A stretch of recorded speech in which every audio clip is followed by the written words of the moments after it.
Aunt Jean. Just trying to keep my head on straight. Yep, I told that lady at the coffee shop to just give me the whole dang coffee pot.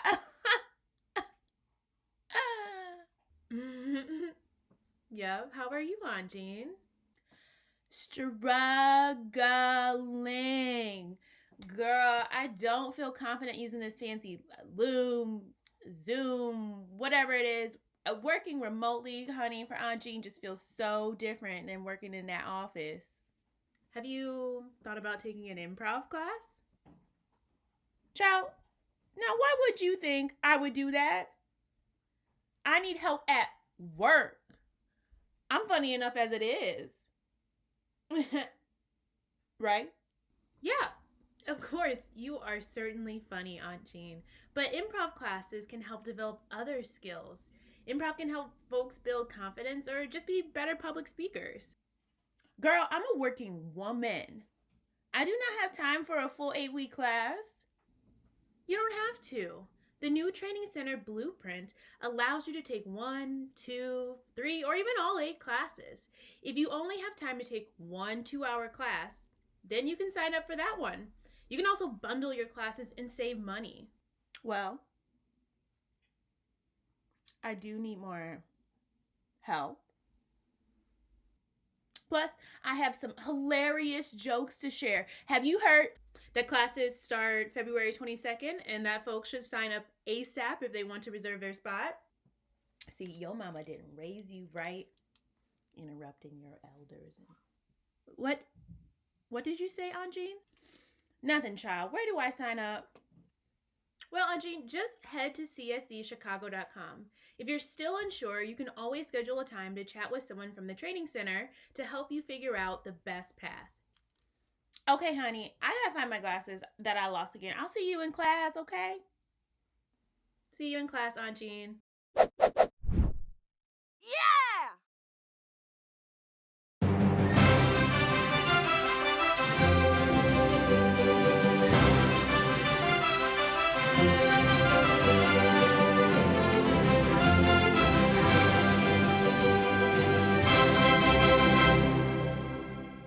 Hey, my name's Jesse Gomez, host of the upcoming movie trivia game show, Person, Place, Thing.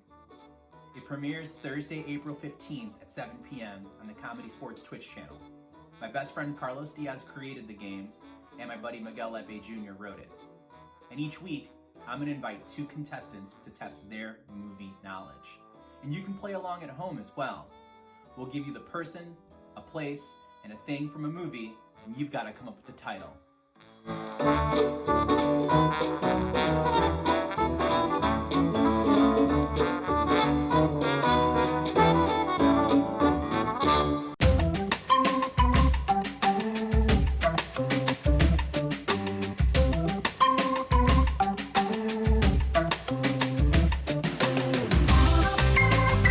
Hi, I'm Allie Vollmer, and I'm the host of the newest show, CSZN Squares. We'll take 9 crazy characters and trap them on a tic-tac-toe board where they have to answer trivia questions. And our 2 contestants will have to determine, are our characters telling the truth or are they lying? And the contestant with the most points wins. It's simple. It's stupid. It's CSZN Squares.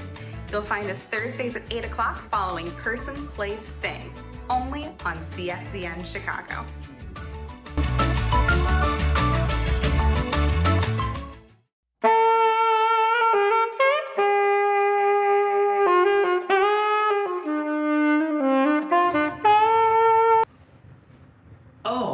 Hey there! I was just playing some nighttime jazz here in Chicago. Speaking of nighttime, late night is our favorite new nighttime time of night. We have brand new shows for subscribers only, airing right after our 9:30 match.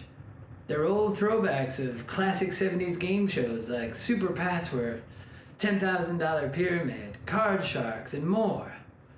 Tune in every Saturday directly after the 9:30 p.m. Comedysportz match and make sure you're a subscriber so you can take a spin of the late night roulette.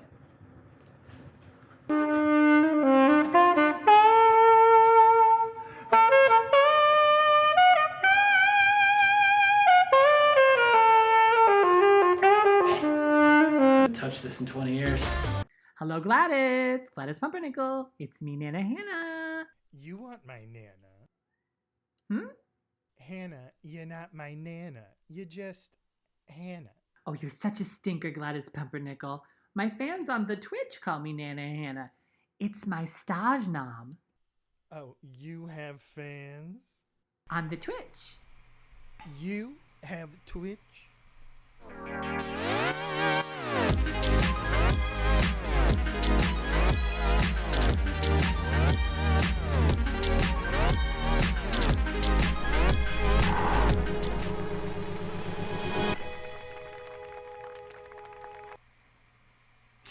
Good evening, everyone, and welcome to CSZN, Chicago's Comedy Sports Network. We're coming at you live tonight with an exciting match. That's right, we're here for all your exciting comedy sports coverage. Now, some of you may be here for the very first time, and we welcome you here to CSZN. You are here tonight for a comedy sports match, which means that we have two teams up here tonight ready to bring their laughter, their love, and all of their heart to the field tonight to show you a good, clean match. Now, they're going to be competing for your laughter, your love, your applause, and for your points. And that is right, everything that we'll be doing tonight is completely made up. Everything we do up here will be happening for the first time and for the last time this evening. It should be a very exciting match because not only is it a comedy sports match, but it is crossover weekend, which means we have some exciting minor league players up here tonight to bring you everything they got to show you the best match you could possibly imagine. It is going to be a real tough one tonight. These two teams have been gunning all week to face each other off and finish each other up in this match. Now, there are a few things you should know before you head into this comedy sports match. One of them is that you can't say any cuss words or dirty words or anything like that. We have a bot in the chat that's looking for them, and it will keep them from happening. We'll explain a little bit more about that in just a couple of minutes, but there are a few more things you should know about doing this match real quick before we get up and running with our referee and our players up here on the field. That is, that you're a crucial part of the show. Everyone watching this right now, you should look to the right of your little Twitch screen. There's a little chat bar there. You can type in that chat bar. You can say hi. You can put in suggestions. For example, for your first suggestions of the evening into the chat, I would love it if you could please type, I want you to think back to your favorite YA series when you were 13. Maybe it's Wizardverse, maybe it's Redwall, maybe it's Animorphs, Babysitter's Club, whatever it is. I want you to think of an activity that they did in that book series, and I want you to type it in the chat. Any activity they did in that series, just throw it in that chat, use your fingers like this. I don't know why I'm addicted to this motion now, but here we are. Excellent. There's another way that you can interact with this show, provide all kinds of feedback, and that is through voting. Now, voting will be crucial a few times in the show as it will determine which of the teams wins each round. And you can do that by clicking on the poll. If you look at the top right above the chat, there should be a little button next to a string that says, is it your first time here? If you click that little caret, the little angle thing, it'll open it and you can vote. You can let us know if it's your first time or not. Either way, we welcome you here to Comedy Sports. We are really, really excited to have you all here tonight. We have a clean, exciting match with a lot of energy and a lot of heart. Keep those things from those books going in the chat. I'll be coming back to them later, and we will come back to this show later. We could use a few more, but also get your hearts, get your mind, get your soul ready. Here at CSCN, the Comedy Sports Network, we are ready to start Comedy Sports. As I mentioned before, we have an exciting match this evening. It is going to be heart versus heart, head versus head, everything left on the field, sweat, tears, you mentioned it, not blood, it's not that kind of show. But everything else will be left on the field this evening as we have these players facing off for your laughter, your love, your points, everything they can bring. It's all happening tonight. First up, the red team, your job's virtual happy hour. Coming up from the red team from Elk Grove, Illinois, it's Jim Vozella. He stands at 5'5" and he's not afraid of bees. He is here to bring everything he's got. Up second for your jobs virtual happy hour from Las Cruces, New Mexico. Oh, nope. From Lansing, Michigan, it's Elizabeth Olsen. She's 6'9" and she is not afraid of beavers. Never once has she been scared of one of those beavers. She is ready to take them on. Up third, the captain for the red team. He's not afraid of anything. He's from Wheaton, Illinois, and his name is Andreas Saronis. One time I saw him kick a tree and it fell down. It was terrifying. I hope you're ready. Whew. Up against them, we have your home team, the downtown Chicago Bosses, the team you love to love. Bring those 6s and the 7s in the chat. That's our new version of applause. The Chicago Bears. All right, up first for your Bears.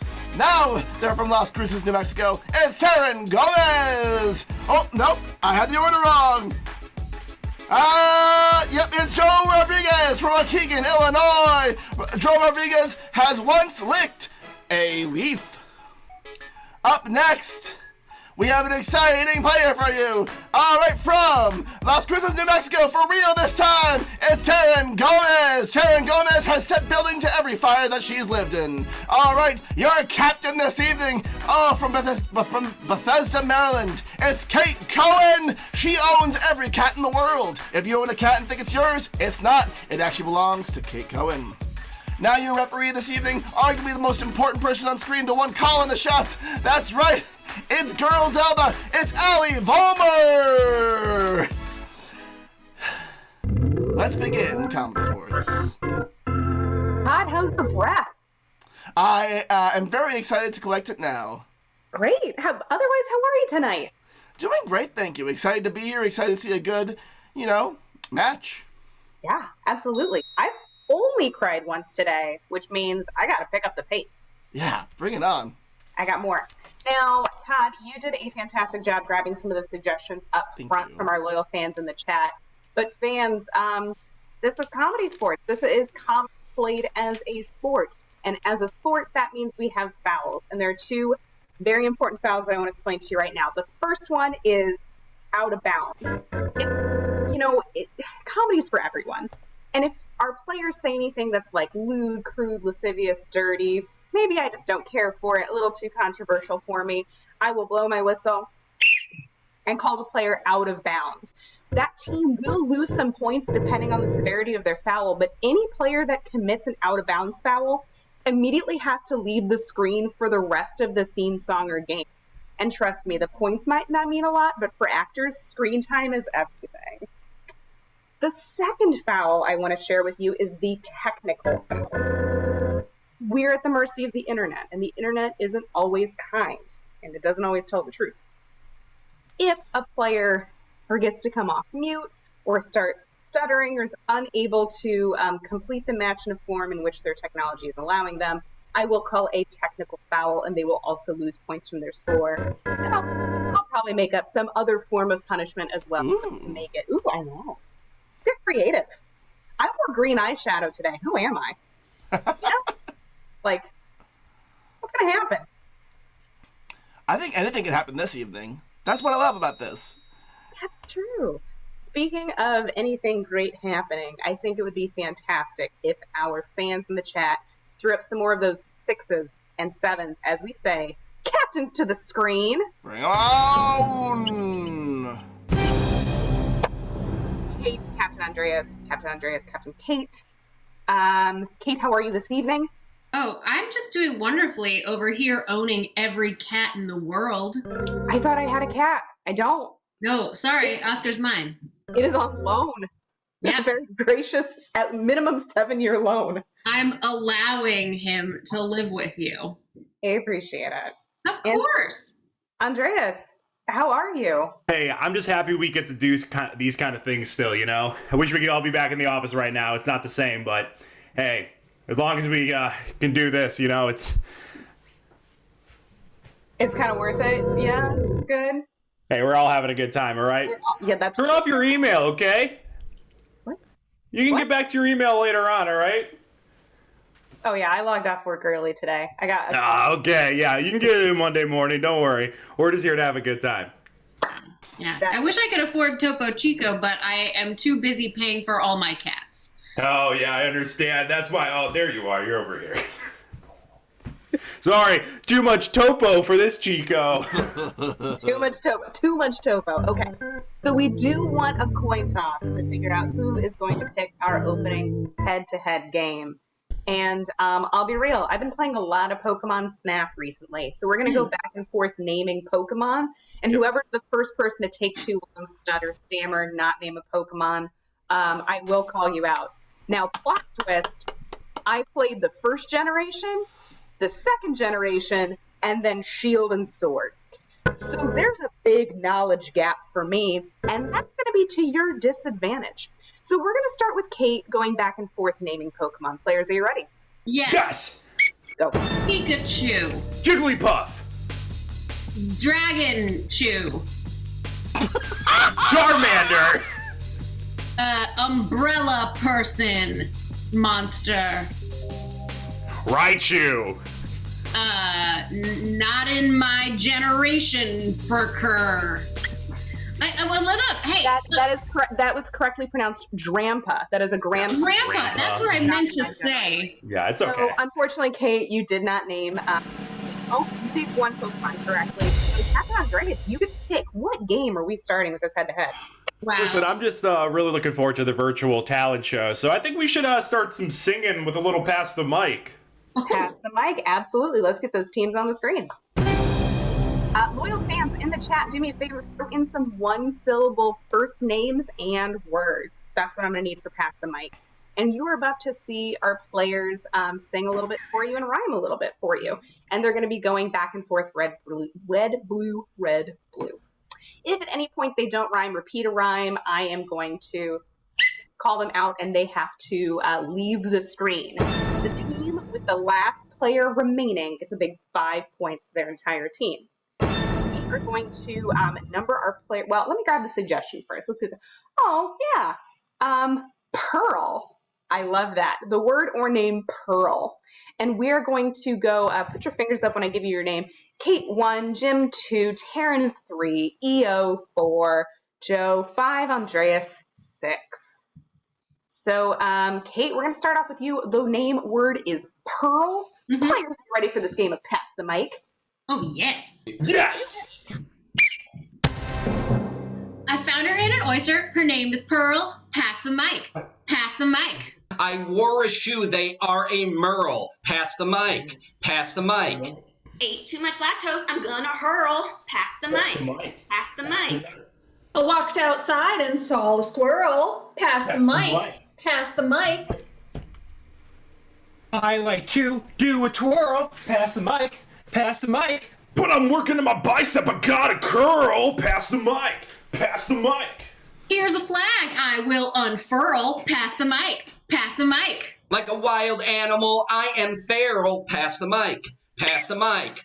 Sorry, that's kind of a slant rhyme there. I'm sorry, Jim. We're gonna. Oh no, our HR department. Oh no! Yep. So we're gonna get you off the screen and go talk to HR for a moment, which means see, Jim's number 2. So we're gonna do Kate 1, then we will go Andreas 2, Taryn 3, EO 4, and Joe number 5. In the chat, I'm seeing the name Scott.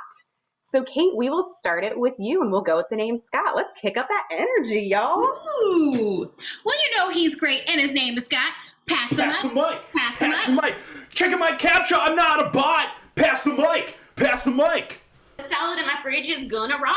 Pass the mic. Pass the mic. I once knew a Dorothy who went by Dot. Pass the mic. Pass the mic. I've got so many things that is a lot. Pass the mic. Pass the mic. I don't sleep on a bed. I sleep on a cot. Pass the mic. Pass the mic. I don't mean to be crude, but I'm a thought. Pass the mic. Pass the mic. Got my second dose. Got the shot. Pass the mic. Pass the mic. An exotic animal is an ocelot. Pass the mic. Pass the mic. Oh my goodness, there's a lot. Pass the mic. Pass the mic. I think that is a repeat rhyme for a lot. So we are going to get Joe off that screen. Great energy, team. I'm keeping an eye on you. It's really heating up. Yeah, it is heating up, and HR is present. Jim's back. And y'all, I need some more names. That would be great for me. HR.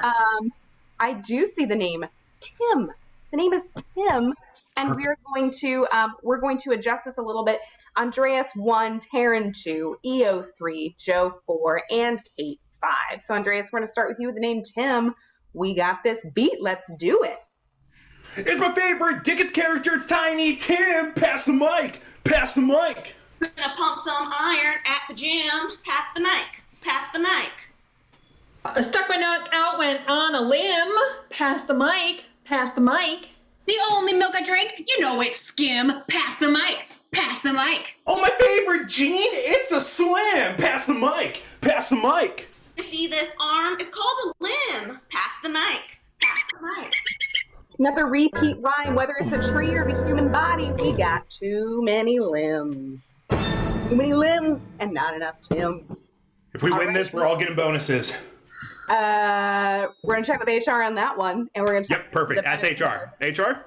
The benefits and resources team. Going to the check. Oh, what a great name. The name's Todd. We're gonna do the name Todd tonight. That's my name.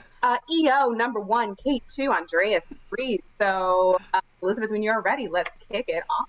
Todd. Aw, yeah. I know a cool corgi. His name is Todd. Pass the mic. Pass the mic. His favorite fish to eat, you know it's cod. Pass the mic. Pass the mic.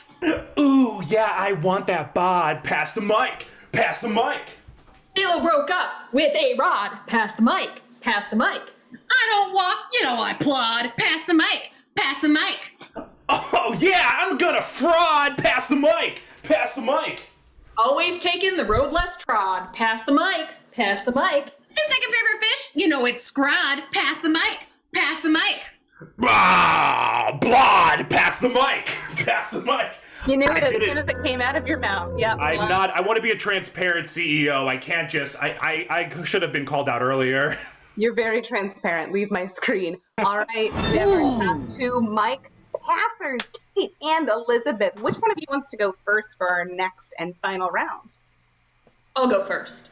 Perfect. The name is the abbreviation for Kelsey. Kels?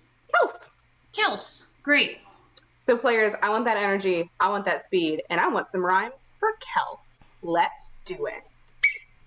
Aw, yeah. I knew no cool cat. Her name is Kels. Pass the mic. Pass the mic. She's super cool and nothing else. Pass the mic. Pass the mic. When I had pens that were made of gels. Pass the mic. Pass the mic. She likes to put books on the shelves. Pass the mic. Pass the mic. My whole body is made of cells. Pass the mic. Pass the mic. At Christmas time, she dressed like an elves. Pass the mic. Pass the mic. I'm sorry. We really don't know our inner selves. Pass the mic. I'm sorry, Kate, you went to Slant Rhymes way before Elizabeth needed to, so out of here. Yeah! Out of here. Wow, that is 5 big points for the red team. You love to see it. An early start out the gate from EO. Elizabeth Olsen really bringing that advantage. You can really see why she's not afraid of bees.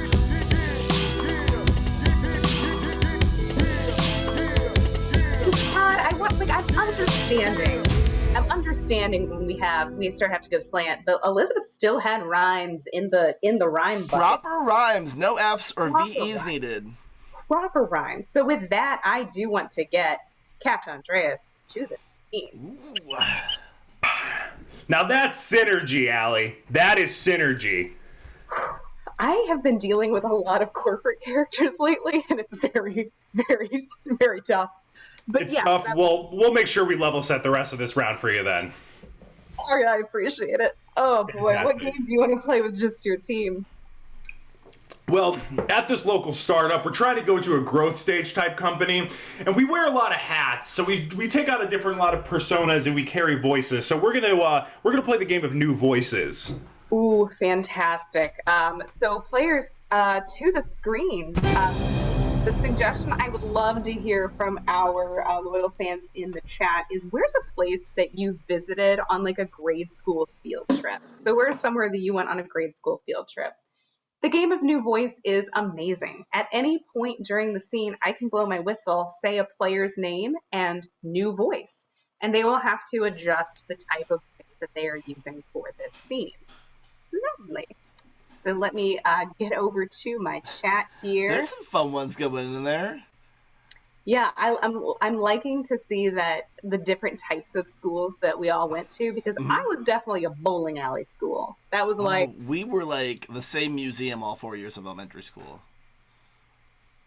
That's... I mean, I feel like when you're young, you just like look at the pretty colors and then you finally start reading the stuff. I guess. I just learned how the pins got reset. We also went to Carvel once. Ooh, I love this. Gettysburg. What an informative trip. Players, for the game of New Voice, your suggestion is Gettysburg. Are you ready? Yes!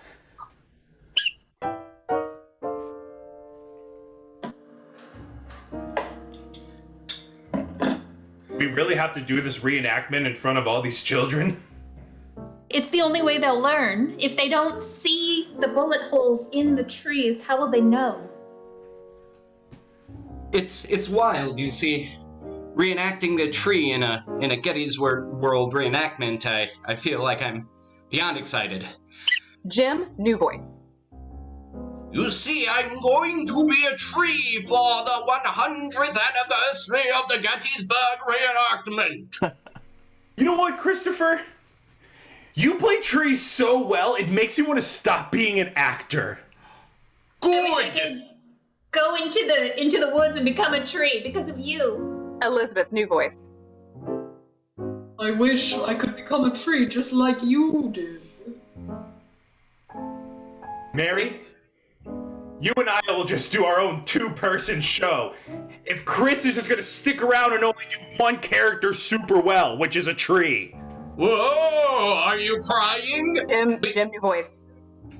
Oh, are you crying? Because you sound like a weeping willow. I don't need your puns, Chris! Andreas, new voice. I don't need your puns, Chris! If there's any place where crying is allowed, it's in the field of Gettysburg. Ooh, sounds like it's in the roots of it. Blah! How dare you? How dare you, Chris? How dare me? Listen, let's just go to the top of Act 2. New voice, Andres. If we don't go to the top of Act 2 right now. New voice. If we don't get to the top of Act 2 right now, we're never gonna be ready, because I have some rewrites in here, so let's take it from the top of Act 2. Can we skip to... No. Elizabeth, new voice. Elizabeth, new voice. Can we skip to Act 4, because I am dead in Act 2? Sure, we'll skip. Why am I being cut down in Act 3? Because drama, Chris, because drama! What's drama? You not know anything? Just take it from the top, come on! I'm dead at the top! Jim, new voice. Well, I'm dead at the top. Jim, new voice. I'm not a tree! I'm dead at the top! Perfect, and I come in. And that's time.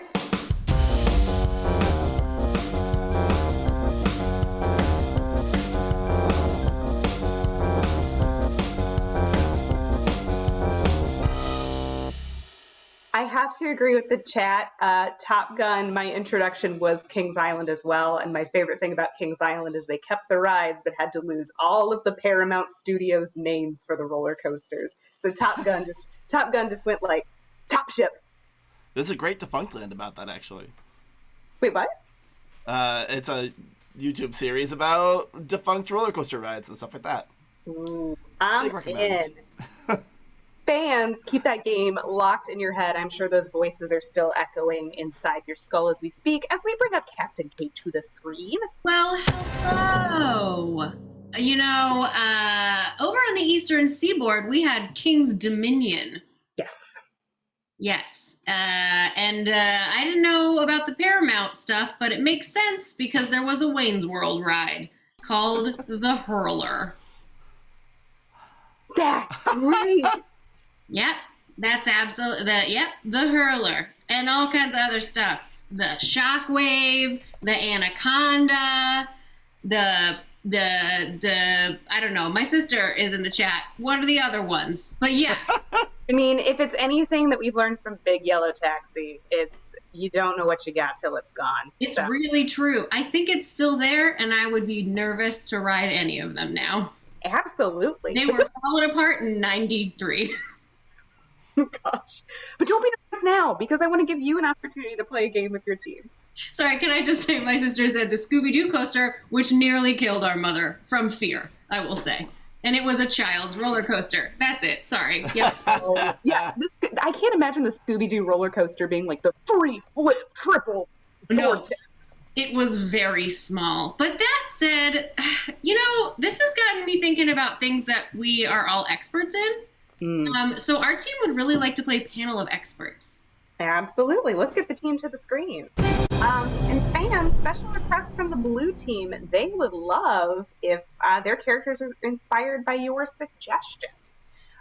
So one of the things I want is, what is a TV channel that you, I don't know, are watching or avoid? You know, that just basically meant any TV channel. So put some TV channels in the chat. In addition, I would like a chain business, any kind of a chain business, like a chain restaurant like McDonald's, or a chain like Home Depot, anything like that. And my third suggestion is, I want a material like cotton. TV channel, chain, material. Let me get here to the chat, and I'm just going to go ahead down the line. Taryn, your suggestion is peacock. Your suggestion is peacock. Joe, your suggestion is Ross Dress for Less. And Kate, your suggestion is wool. Wool is your suggestion. Another thing I'm going to need from our fans is, this is panel of experts. So while our players are go ahead and assemble their characters, I want some questions from you. We are the experts. What is something you need advice on? Maybe it's personal, like, you know, how do we go on first dates now when things open back up? Or how do I get a little bit extra money in my salary by negotiating with my boss? Anything like that. Let's get some of those questions in the chat that you need advice on. And I'm going to turn first to my top left square and ask you, please introduce yourself. Hello, the name is Petunia, and I am here on behalf of our local feather fan club. You know, we just really love all feathers. Thank you so much, Petunia, and I really appreciate your fan club. On the top right, would you mind introducing yourself for our fans? Yeah, hi, I'm Tony. I'm a retail expert extraordinaire. Have I got a shirt for you? It's going to look great for your first date. Oh, what wonderful. Are those? Okay, we'll see if there's more shirts. And then our bottom square, would you mind introducing yourself, please? Oh, yeah, it's me, your granny, and very happy to have me calling in from a sheep farm in Wales. Oh, sheep farm. Welcome. Thank you so much. I'm sure the time zone difference is intense. Oh, you know, with sheep, you never sleep. Oh, good. Oh, wonderful. I'm going to go ahead and pick the first question, and we're going to have Todd pick the second one. So let me go ahead to the chat, and I'm going to be asking the first question, which is, how do you decide where to travel to next? How do you decide where your next travel location is? So I want to start with Petunia. You know, what are your thoughts? Thank you for asking. So I live in a very dry region in northern Nevada. We don't get a lot of beautiful birds here, so I base my trips all around where I can find some tropical beauties who might have dropped some plumage. Ooh, what a good call. What a good call. Tony, what are your thoughts? Yeah, first thing I do is I check my wardrobe for any kind of shirt that I have. You might have a nice bird Hawaiian shirt. Maybe you want to go to Hawaii. It's appropriate. It's a fun time. Let's go. How much was that shirt? Oh, it was $29.99 at H&M. Let's go. Sensible. And then you think. And then Granny. Oh, well, first of all, you never come visit, so you should always come here. And when you're here, do you know how many travel destinations are in Wales? Our beautiful country. You can go from Abergavenny to Cwsgwr, and all of these different towns in between. You'll meet the nicest people you've ever met. So go no further than the beautiful crashing waves of the Welsh coast. I just saw our employee who does the closed captioning in the corner just start sweating when you listed those Welsh towns. It's an easy language. Yep. Todd, do you have any questions in the chat that you want to throw our way to our contestants? Yeah, from Grave_Courier, what's the coolest thing that they can do to get noticed by employers? Ooh, that is a great question, and I want to start with Tony. Tony, what is the coolest thing you need to get noticed by employers? Employers love hats and a good hat game. Might I recommend just putting on a nice fitted cap, maybe even a snapback, if you will. Employers will be turning their heads. That is true. All employers would turn their heads to that. Granny. Oh, what a great question. And a great screen name, Grave. We've got the cemetery on my property as well. So people who put the bodies are known as grave couriers. Anyways, if you want to make anyone impressed in your employers, you got to remember that all family farms stay in the family. So your employer is your father, perhaps your mother, or perhaps your in-law or sister-in-law. So what I would say is just be a hard worker, especially during lambing season. Well, what season? Lambing season? When all the lambs are born? Lambing season. Yeah, lambing season. You know, it's the busiest time of the year in the Welsh coast. Fantastic. Yeah. Petunia, what is the coolest thing to do to get noticed by employers? You want to look memorable, so I'd suggest like a decorative brooch, a beautiful hairpin, something where you can really bring in some beautiful flowers, some feathers, something that really just, you know, makes you stand out, but also makes your eyes pop. Fantastic. I think that's some terrific advice on getting noticed. I do want to share one more. We have more questions here in the chat. I get it, Amanda Brock. How do I use more vowels in my day-to-day life? Granny, how do you use more vowels in your day-to-day life? Well, you know, in the Welsh language, not only are you using many vowels in your day-to-day, you're also using many consonants, so many your head'll spin. So what I would say is if you just drag your words out just a little bit, you'll find you're maximizing your vowels. And you know there's no other creature on God's green earth that uses a vowel more than a sheep. When you hear that sheep bleat its beautiful baa first thing in the morning, you'll understand the beauty of the vowel. Very fair. That is it's a very vowelish animal. Petunia, how do you use more vowels? You know, a good thing to do is to practice your bird calls. It really, you know, helps bring the birds to you so you don't have to leave your patio. So just practice a little pigeon, a little coo, coo, coo, or, you know, a macaw, like a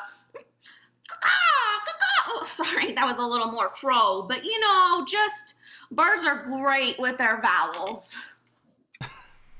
That's true so far. Very animal-centric answers here. Tony, what are your thoughts on using more vowels? Yeah, you know what? Shirts only have one vowel, but sometimes I like to go into my closet and grab hoodies, sweaters, if you will, pants, jeans. That's all the vowels, I think. You can have a whole alphabet of clothes in your wardrobe. Okay, I'm sorry. What's the wardrobe of vowels again? It was pants, jeans, hoodies. You got sweaters and pants. And pants. And that's time.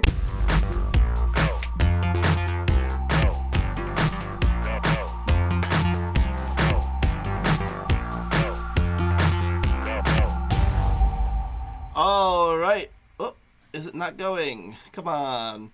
I pressed the button, so it should be up there soon. There should be a poll. It's about to launch in the top of the chat. Everyone out there, go ahead and click and just let us know which team you think deserves 5 big points in this round. Now remember, you can commit voter fraud. You can use our channel points or bits to up your vote. So if you really think one of these teams deserves it, feel free to go ahead and cheat and throw some extra illegal votes their way.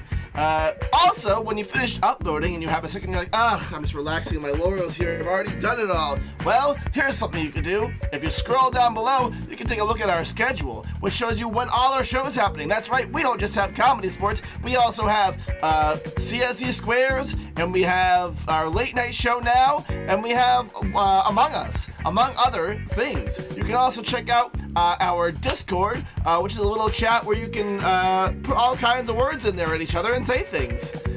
All right, that should be it. It looks like we have our final votes in there now. It is the blue team. 5 big points going over to the blue team. That finally puts them on the board, and this is tied. It's all tied up, baby.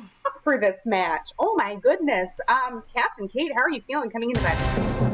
Oh, I have to admit, I'm feeling great. I'm feeling warm from being wrapped in a beautiful sweater for that last game. But I mean, My team, we came here to win it, and that's what we're gonna do. So that sweater was the weighted blanket of victory. Thank you. Yeah, so put that in your quarterly report, Andreas. Ooh, shots fired, Captain Andreas. We're just trying to have a good time here, and all I'm gonna say is those reviews might not be so anonymous, chat. They might not be as anonymous as you thought they were. So, just something to think about. Cool. Did you just call me Chad? No, chat. The people who voted. Oh, I see. There was a moment where I was like, that's a lot of topo. What Really nailing every boss I've ever hated here. Yeah. Yeah. Well, way to sort of think it was safe to share our feedback openly. I'm just being transparent. And with that transparency, I want to see a game and who so Andreas, you picked the opening game. Kate, I'm going to give you an opportunity to choose this next head-to-head round. Yeah. Well, if there's something I know about, it's getting dumped out of the blue. So I would like for us to play It's Not You, It's Me. Ooh, so real. Sadness. How do you feel, Andreas, about emotion? Oh, very poorly. Right. Most of us do. Let's all Yes. get to the screen. We've all been there. Loyal fans, go ahead and throw in the chat. What is something that you would put in a salad or a stir fry? Thank you. I appreciate you and your time. For the game It's Not You, It's Me, our team members are going to be breaking up with your suggestion. And I don't know if the suggestion were banana, they might say, banana, it's not you, it's me. I'm just not that appealing anymore. And then they take your money and your dog. But what you're going to want to do is remember the ones that made you laugh, because you're going to be voting after this round for which team you thought was funnier in general. And I'm going to call on them burn box style. So hope they have a joke when I call on them, or they'll take my money and my dog. The chat. Let's go with, that's a fantastic suggestion. Guacamole. We're going to start off with guacamole. Players, are you ready for this game of It's Not You, It's Me? Yes! All right, we're going to start with Jim. Guacamole, it's not you, it's me. I just feel like our relationship is the pits. Hey! Joe. Guacamole, it's not you, it's me. I just got an avocado. Oh! Gosh, Elizabeth. Guacamole, it's not you, it's me. I'm just pretty green with jealousy. Aaron. Guacamole, it's not you, it's me. You're just a little too extra. Andrea. Guacamole, it's not you, it's me. I just been getting quite too many guacamoles lately. Guacamoles. Okay, we're gonna go with a different suggestion. Fans, go ahead in the chat, and I want to get a suggestion.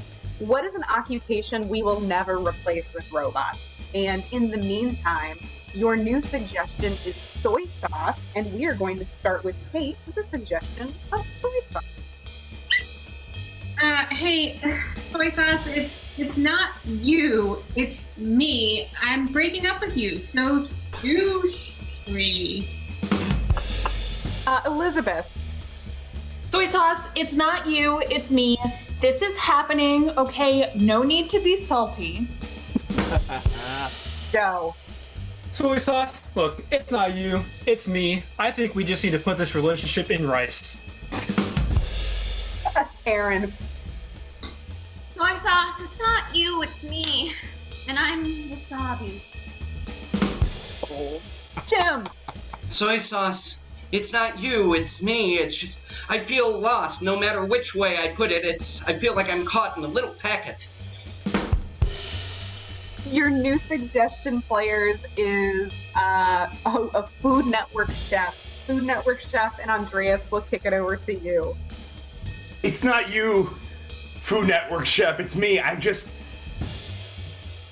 a guy. Fieri. Kate. Look, Food Network chef, it's not you, it's me. I've just had my heart Bobby flayed open too many times. Elizabeth. Food Network chef, it's not you, it's me. We are breaking up. How easy was that? I hate that this time.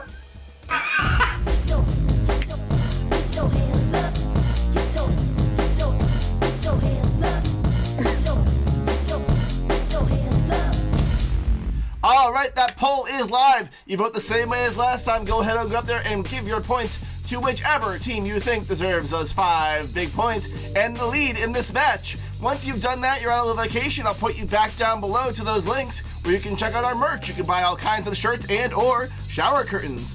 We also have a community resource guide with some great ways to give back to Chicago and help out the communities that need them most in our city. In the meantime, get those votes in there. Purple, the Chaos vote is getting some, which makes me incredibly happy. This could come down to either team. Whichever team does win these points will get the 5 big points to take them ahead. It's really exciting to think about. It's up to anyone at this point. This will be for the lead going into our final game that is at a significant edge.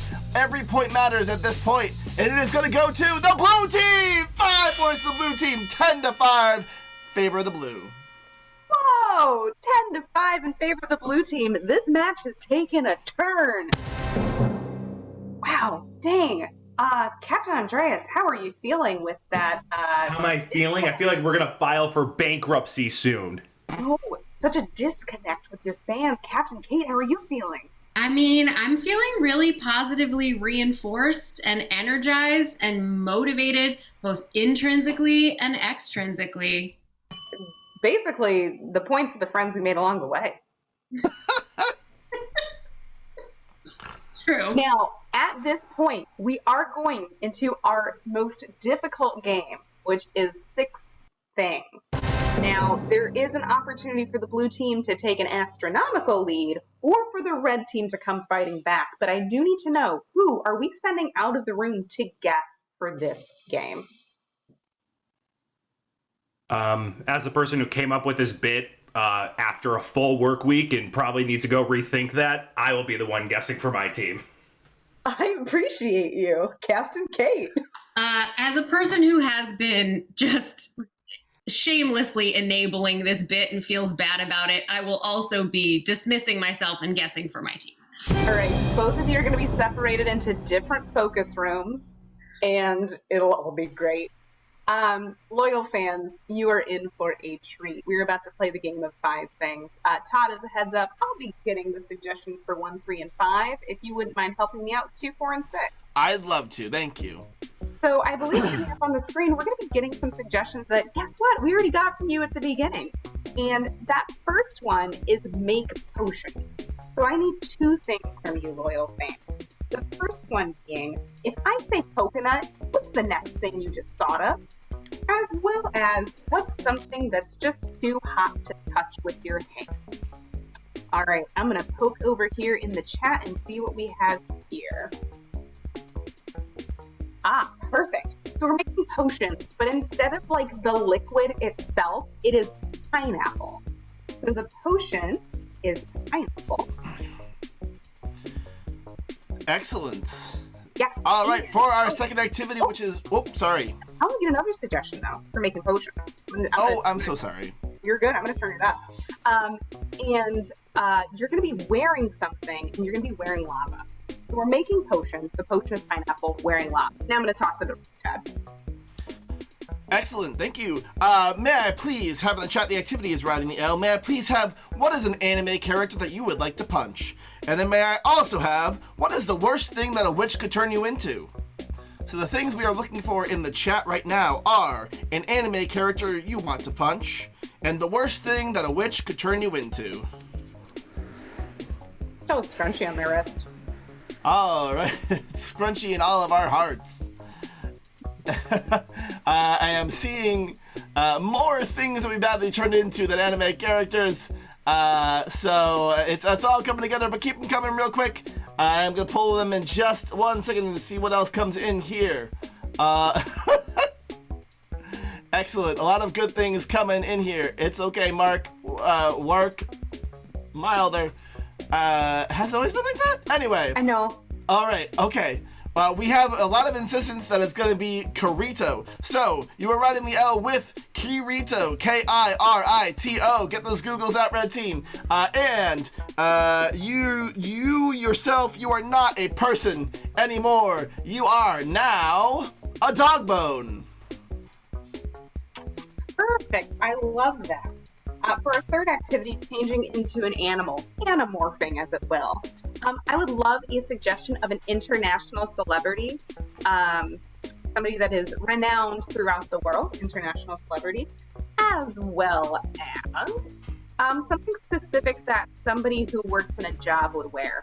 Well, that was a sentence. A job uniform. So, for example, a doctor wears like a white coat. Like, what is an outfit that is associated with an occupation? So we are changing into an animal. However, instead of like a cat or a lion or whatever we had in the books, we are morphing into Bob Ross. So we are changing into the animal of Bob Ross. Love it. And perfect. Oh, I love all of this. Oh, great. And you're wearing, so Bob Ross is wearing a stethoscope. Wearing a stethoscope. Training Bob Ross stethoscope. All you, Tab. Excellent. Thank you so much. Now, in the chat, may I please have the worst imaginable ice cream flavor? So, not a blueberry tart. That'd be delicious. Maybe earwax, maybe vinegar, something that would be terrible to put in your mouth. Go ahead and throw that as the worst ice cream flavor into the chat. And then I would like to know, which fantasy series has the best rules about magic? It's not Harry Potter. I promise you, I've read a lot of fantasy series. It's not. Excellent. Now, please have the chat, again, the worst imaginable ice cream flavor and the fantasy series that has the best rules about magic. Excellent. And the activity, again, I don't think I said before, it is coaching a softball team. So, the team, the mascot for this softball team is Mayonnaise. Oh, wait, no, I took Kira before, so I'm going to make it Boogers. The mascot for the softball team is a booger. That's not out of bounds, is it? I don't think. All right. Jason, you're wrong. It is not Harry Potter. There are no rules for magic in that series, which is why it's obnoxious. Anyway, I am seeing Name of the Wind. I have already given the red team a really hard time today, so I'm going to take Vampire Diaries. So you're playing softball in the world of Vampire Diaries. Perfect. Now I'm gonna read Name of the Wind, though. I'm writing it down for myself for later. The next activity is getting stranded on a desert island. And I want a couple suggestions for you here. What is a small appliance, something that is smaller than a mini fridge? What's a small household appliance smaller than a mini fridge? As well as, what was the meal that your family cooked that's like your favorite like home cooked meal? Like what's just a tasty, like nostalgic home cooked meal? So getting stranded on a desert island. Instead of sand, we are going to be using a coffee grinder. So your sand is a coffee grinder. And your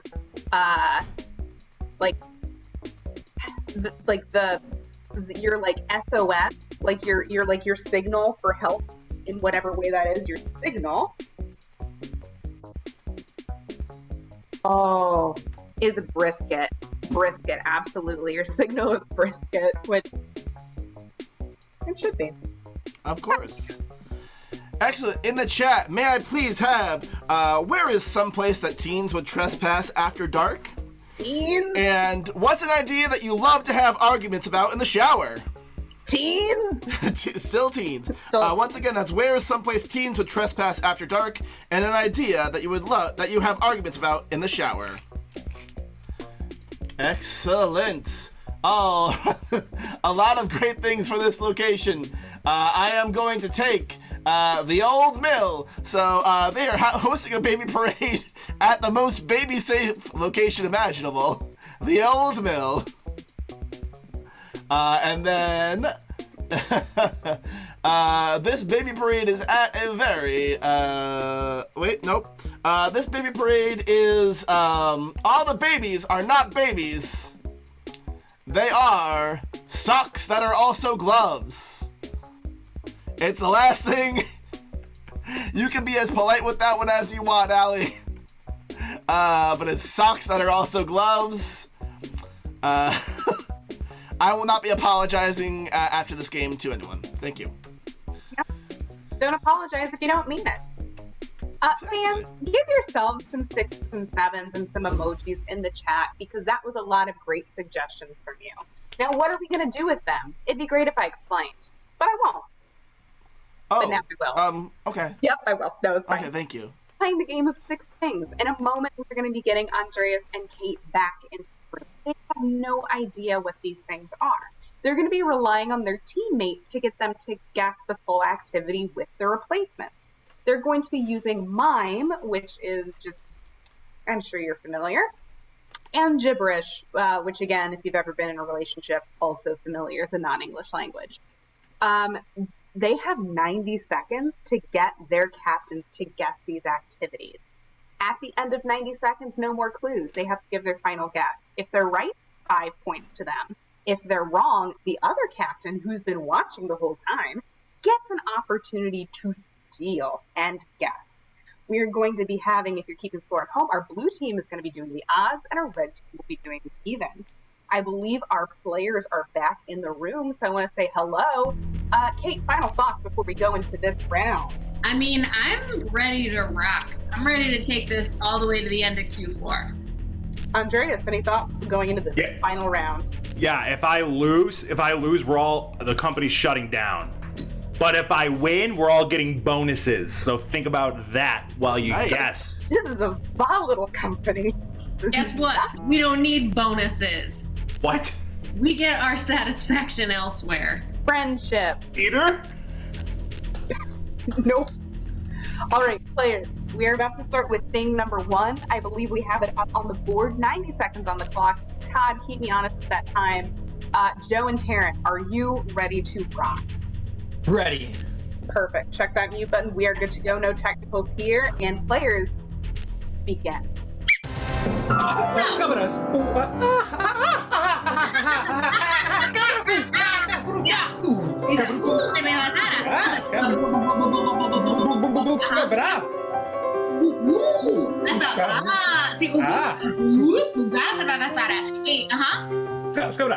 Oh, sabes que no? O sea, kuka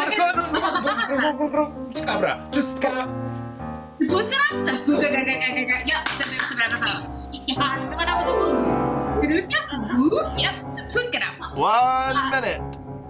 1 minute remaining.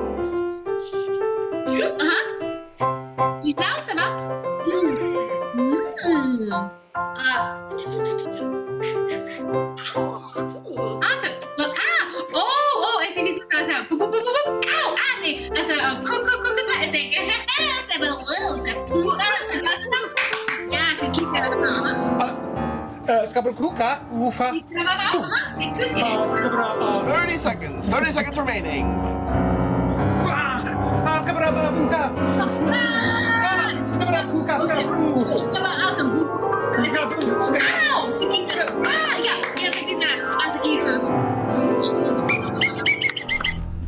Stopping the clock. 17 seconds. 17 seconds remaining. 17 seconds. Captain Kate, what is your activity? I'm clearly brewing a potion.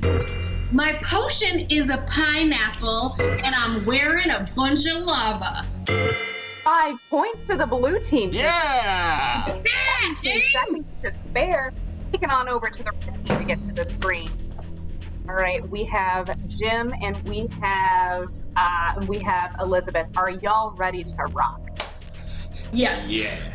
Love it. Mic's off, game face is on. Players, for your activity, begin.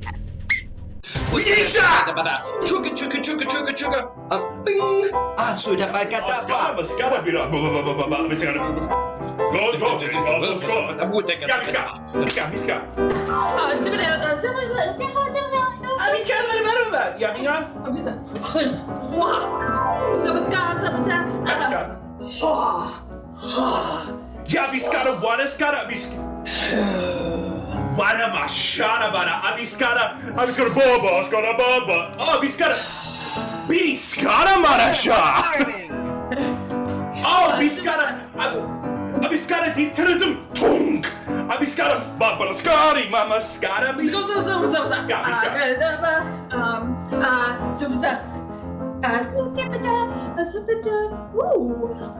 Ja, Lini shotting me.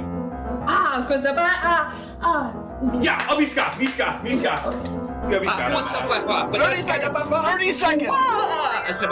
Wala Miska. Wala siya.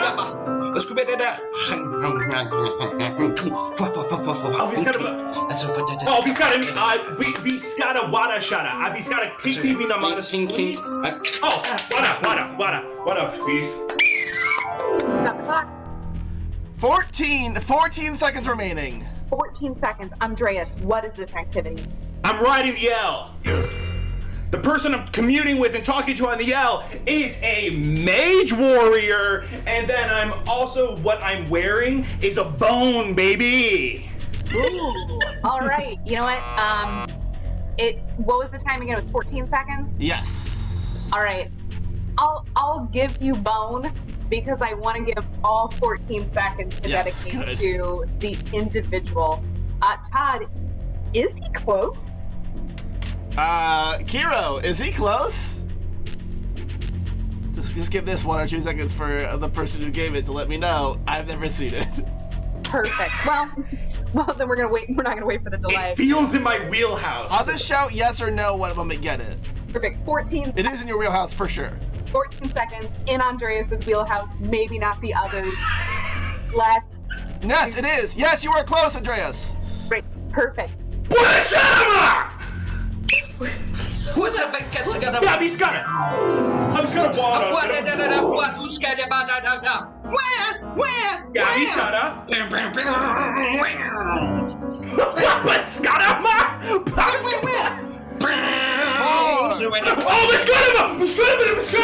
Oh, okay, 2 seconds left. 2 seconds left. Nope. Time is up. I only said 2. Okay. Oh. The same closed caption individual is like, I'm done. We're not doing this. So Andreas, what is your activity? I'm riding the L. I'm wearing a bone. And I'm commuting with the band Baby Metal. Oh. Ooh. That's my wheelhouse. That's fair, but I'm going to say less close. Everybody at home, say it with me. You're on the phone. Hello, do I get to guess? Oh, right. Fair. That's fair. Sorry, Yeah, I mean, I don't know, but I feel like I can steal this. Yeah, go ahead. Let's do it. Yeah, Kate, I would love for you to take an opportunity to steal this. If this is anybody's wheelhouse, it's mine. You saw me name those Pokemons. Yeah. Yeah, great. I'm riding the L. I'm wearing a bone. And the person I'm commuting with is the nurse that saved the baby at the beginning of Willow. Closer. I'm closer? I don't know. Am I gonna be mad? Now here's the opportunity, loyal fans. Riding the L, wearing a dog bone. But at this point, you're commuting with Kirito. Oh, obviously. It's an anime character. Right. From which one?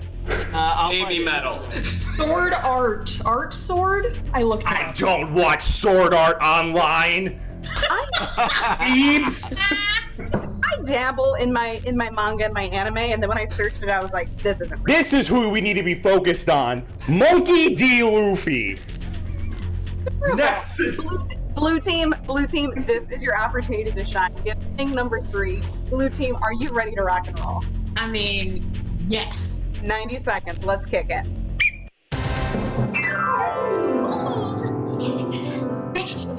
Oh, say boo boo, who's gonna have a house? Ah! Oh.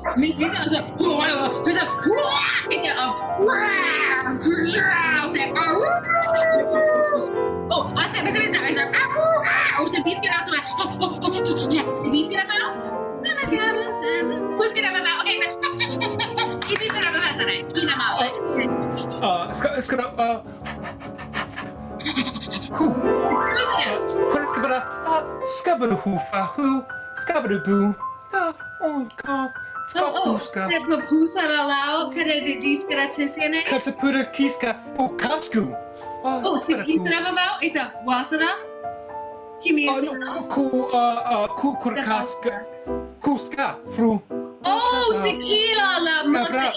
Kusere bafasiri is a bokuskere se wala kanasa te kuskere mambasata. Te basata. Se kuskere de se bebabota. Mesa kabalala kine. Okay. 30 seconds, players. What rouse it out? Yeah. Poof. Oh, asa maskere. Oh, boom, boom, boom, boom, boom, boom. Is it who's gonna la mama? 10 seconds, players. All right, time stops now. Time stops now. I'm turning into a dog. That is correct. Is that right? I now understand what's happening. There are 5 seconds left. Oh, I'm sorry. I thought we stopped the clock. No, we did. I got excited. Okay, great. I'm turning into a dog. The dog, but when I become a dog, I'm not really a dog. I am Rembrandt. And then I'm not wearing like dog hair or a dog suit. I'm wearing a stethoscope. Wow, fantastic guess, but I do need you to clean up the animal that you are turning into, and we have 5 seconds That's left. correct. With my out loud voice that you can hear out loud. Using those words. Players. But is everything else correct? Yes, that is the only thing I need for you to clean up. Really? Okay, great. Yeah. Who knew? With yourself. Players, let's do it. 5, 4, 3, 2, 1.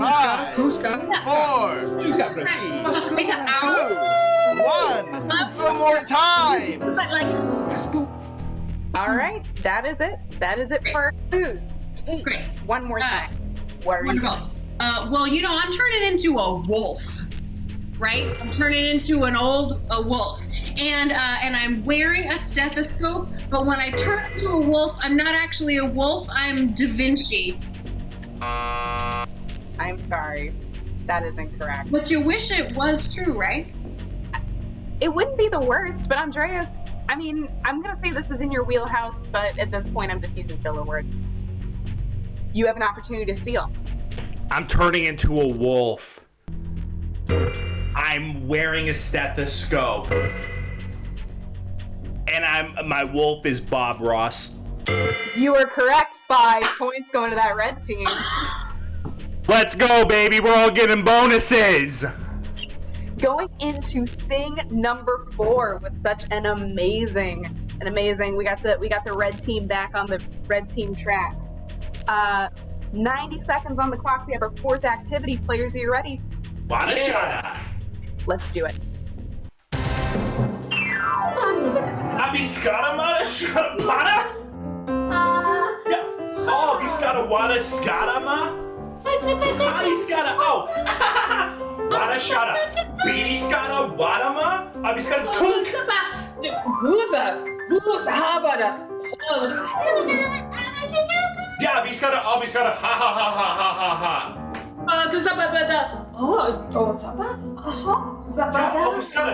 Ja, biskara, but it's got a tonka bara, skitty bara? A minute? Oh, yeah, biskara, mishara. Yeah, wada. Wait, wada shara meaty? What's up, biskara, wada skara, wada skut, meaty? Wow, let's have it now. Who's it be? 4. Who's it for together?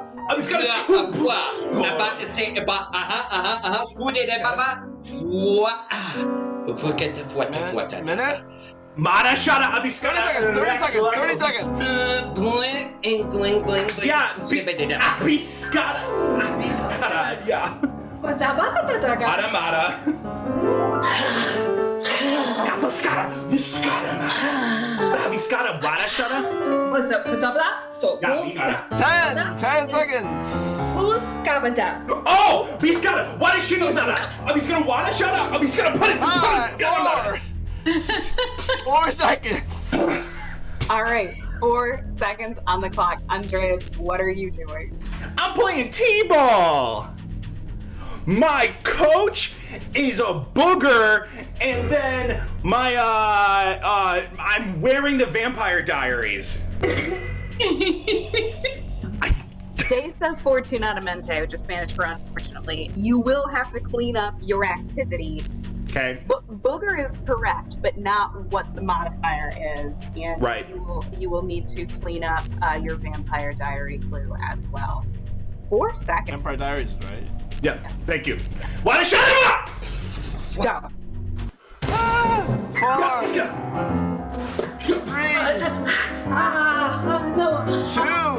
Oh, he's got him. Shut up. No more seconds. All right, that is time. No more seconds. It was all there, Andreas. You'll kick yourself later if you get it wrong. What are you doing? I'm playing Little League. I'm at the Vampire Diaries. And my umpire is... No, wait, my catcher is a booger. Thank you so much for that guess. We are now wiser and smarter for it, but I am going to give Captain Kate an opportunity to steal. Well, Captain Andreas and the happy hours know that you always still learn from failure, and this is a safe space. So, but that said, I'm gonna steal. So I am playing Little League. My mascot is a booger, and I am doing it not at a Little League thing, but instead at Transylvania. Oh, I'm so sorry, Kate. Vampire Diaries was correct. Is that a place? It is now. Is anything in this game? It's at our book club. Ellie, take a point away from the blue team, please. Fine. I'm just requesting. I'm not saying you have to. You're the ref. Todd, you're promoted. That's cool. I will. You know what? I'm gonna delegate you point access. Thank you so much. So everybody, the correct activity was coaching a softball team. Your mascot was a booger, and you were in the world of the Vampire Diaries. Can I get a scoring update from Todd? 14-10. I took a point away. 14-10 in favor of the blue team. This is insane. So these last two activities typically are toughest. This is the 10-point round. Still anybody's match. We're going to go ahead with thing number 5 with the blue team. Get it all queued up on the board. 90 seconds on the clock. Blue team, let's do it.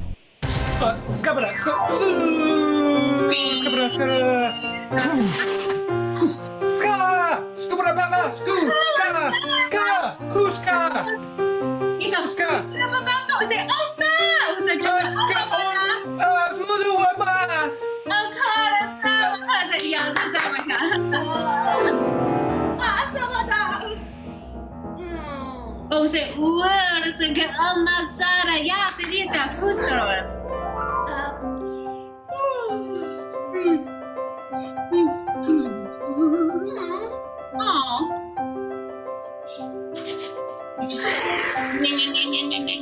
Alltså, gissar du vad? It's a, so fong is a great. It's a, what's that? Okay, yeah, Skabuka, skubaka, skabra, uka, skaka. Skabra, ska, hu. Kuska.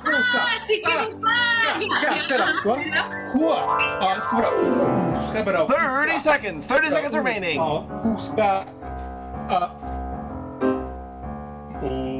Skabra kuka, kukraka, scoop.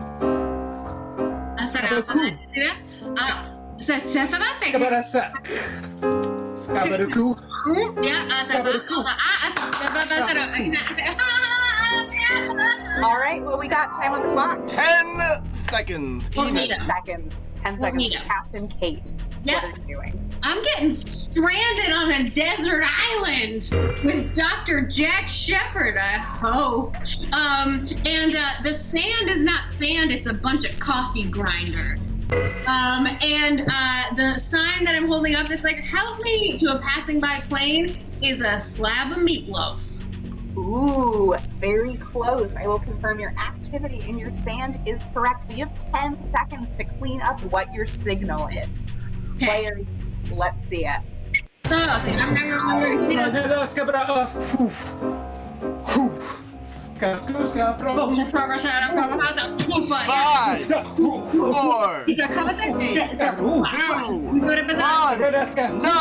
Stop it!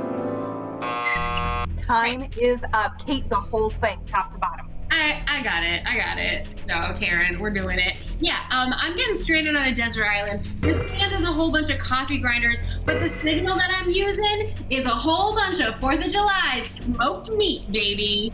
Ooh, fantastic guess. Andreas, we're kicking it over to you to take us home here. I'm stranded on a desert island. My sand is a bunch of coffee grinders. And the sign I'm using to call for the airplane is none other than a bunch of grilled hot dogs. Oh my goodness. So close. You are stranded on a desert island. The sand was coffee grinders. However, your signal for help was brisket.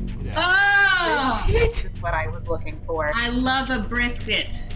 Y'all, it is coming down to this final. It is coming down to this final thing. It is 14 to 10. Red team, if you get it, this is. Everyone gets a bonus. I want to reiterate. And if not, we win, everyone gets a bonus. And if not, everyone's fired. We're shutting down. That's what we're shutting down. 90 seconds on the clock. Elizabeth, Jim, Andreas. Let's do it. Ready. What is shouting me? Uska basketball what's a what and what? Useba askudeba of wada asuda wada asu afwada asku afwada asku afwada skubada papa skubada para.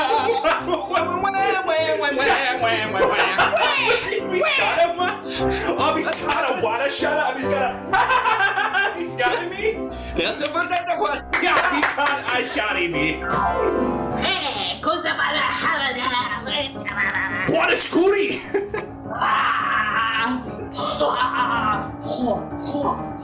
Abiscata. Abiscata. Abiscati me? 1 minute.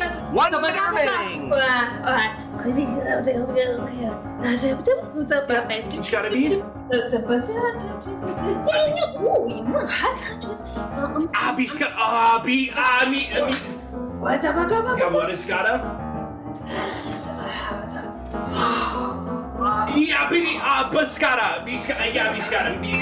Usa pada what? Asu ada of what ada? Skibada bada. Skuta fwa. Oh, Biscata weedy shada? Asu pada ba ada fwa. Oh, Biscata weedy. Say it. Asabada asude badada. Yeah, Biscata. Clip. 30 seconds. 30 seconds remaining. Biscata me. What is gotta? Afwada dadaba, asayda baba. Oh, Biscata, ababara, Biscata. All right, time. What? 14 seconds. 14 seconds remaining. 14 seconds on the clock. This is in my wheelhouse. Yes, 100% your wheelhouse. Yeah. I also don't understand the phrase wheelhouse, but I'd love to hear your guess. Well, let me level set with you right now, Ref Alley. No. I'm leading a baby marching band. As the conductor, I am actually a big furnace, and then my shoes are fingerless gloves. Ooh, okay. I'm going to accept the activity. Okay, great. I'm going to. Because that's what it was. So. The second thing is in 14 seconds. I want you to clean up your location. Location, thank you. Location, and I would like you to clean up what your third replacement is. The replacement? Okay. All of it. It's all of it. Like just perfect. I see Jason the Boots is like all of it. Everyone will be fired. So like continue. 14 seconds, clean up your location, and then your third everything. Players, Stress. Let's go. let's see it.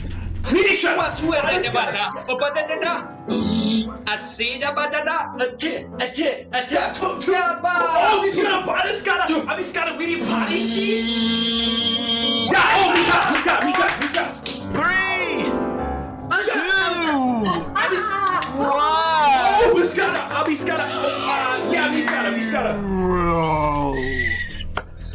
Time is up. Time is up. I'm leading a baby marching band. I am at a paper mill. And you want to know who the crowd is? A bunch of fingerless stockings. So unbelievably close. So unbelievably close. Captain Kate, I'll give you an opportunity to steal. I'd like to hear all of it. You got it. So I am leading a baby marching band. Baby marching band. The blimps above doing news coverage are a bunch of fingerless gloves.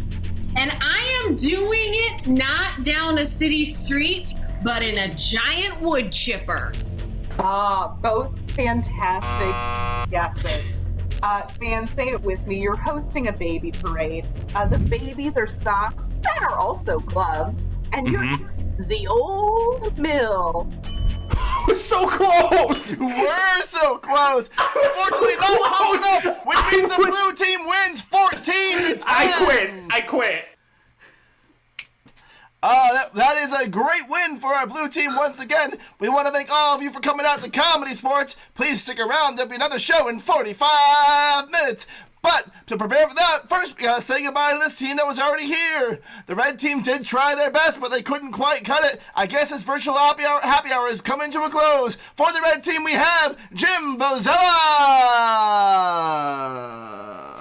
Elizabeth Olsen, your captain and Sword Art Online fan, Andreas Saronis.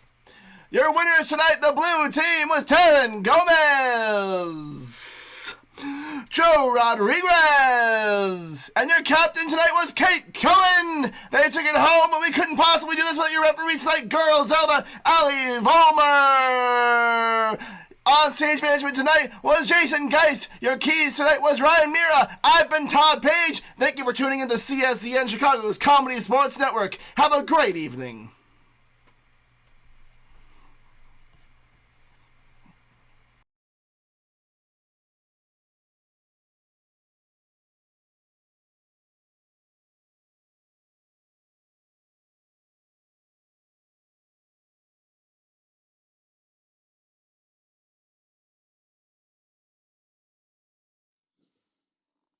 All right, hello everybody, and welcome back to another episode of Comedysportz Chicago's DNI Talks with your host, me, Luis. I am a longtime comedy sports player here in Chicago and also in Los Angeles, and I'm also currently our Director of Diversity and Inclusion. A while ago, we started this interview show in order to introduce everyone out there to our ensemble, but also to their stories and their experiences, and so we can start making these sort of conversations a bit more normalized and out in the open and not so behind closed doors, so they can happen a lot more often, and so that we can all become a lot more comfortable with all of these different sort of subject matters and topics. Today, I am joined by another person who has been running around our theater for quite a bit. I know I've seen her coming in and out for a while, but it wasn't until recently that we actually got to sit down and chill and actually get to know each other a little better, because I became the coach of her rec league team, Channel Surfers. So please welcome to the show one of our rec league members from the team Channel Surfers, Angelica Dabila. Hey, how are you? I'm doing well, you know, as well as you could be doing on a cloudy, colder day than yesterday. Especially because yesterday was like 82, and today, Yeah. I think I just looked and it's like 45. Yeah, I made the mistake of just wearing my little denim jacket to take the dogs out and regretted it instantly, versus yesterday I was chilling on my porch just having a good old time. I broke out the shorts yesterday. I haven't gotten to that point yet. I'm still like a little hesitant. No, I broke out the shorts and like my cut off tanks and everything, and I was like, man, feel this, everybody. Let's go outside. And then today I'm like all bundled up and the windows are all closed. I'm like, no, this city. Yeah, see, and that's why like I don't break out the shorts because I don't want to get to like that hype level and then just have a down kind of like rainy, chilly day again. Like I'm saving that. I'm saving that. To be fair, breaking out the shorts isn't like a big to do. It's literally just heading a little lower in my drawers to like the ones that I put away for later. So it wasn't like a massive like we're doing it and busting out the boxes and stuff. It was just like shorts, bunch of dust, and then we were off. It is a lot easier now to do that because I remember when I was little, my family would pack up all the summer things into plastic containers. They'd live in the basement, and then you'd have to like really commit to like going to get them and stuff. But you're right. It's not a big thing anymore. So let's start heading down this journey. Tell me a little bit about just yourself and where you're joining us from, where you're coming from, where you grew up, stuff like that. Let's baseline. Hit me with it. Well, I was born in Texas, El Paso, and then I still had family living in Mexico, so I actually lived in Mexico for the first few years of my life. Nice. Coahuila. It's in the northern part of Mexico. Mm-hmm. And then from there, we came all the way to Chicago, where I lived in the little village area, which is where I live now again. But then like at some point we just kept moving around the Chicagoland area.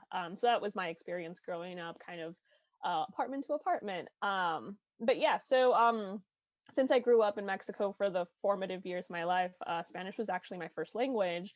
And I basically learned English just from watching cartoons. Like that's how I learned it. Yeah. And then my mom tells me that at some point when I learned English, I didn't want to speak any more Spanish. So I had that phase growing up. And now I'm happily bilingual. So that's a little bit about me. Nice. And I'm assuming that like the home life was just predominantly Spanish. Oh yeah. And it probably still remains so to this day, yes? Yeah. Yeah, growing up, especially with my mom and my grandma, it was you had to speak to them in Spanish. My grandma would literally say, I don't understand English. You speak to me in Spanish if you want to talk to me. Nowadays, I think we've adapted more into a Spanglish type of conversation where my mom, she always underestimates her English, and so she still prefers Spanish.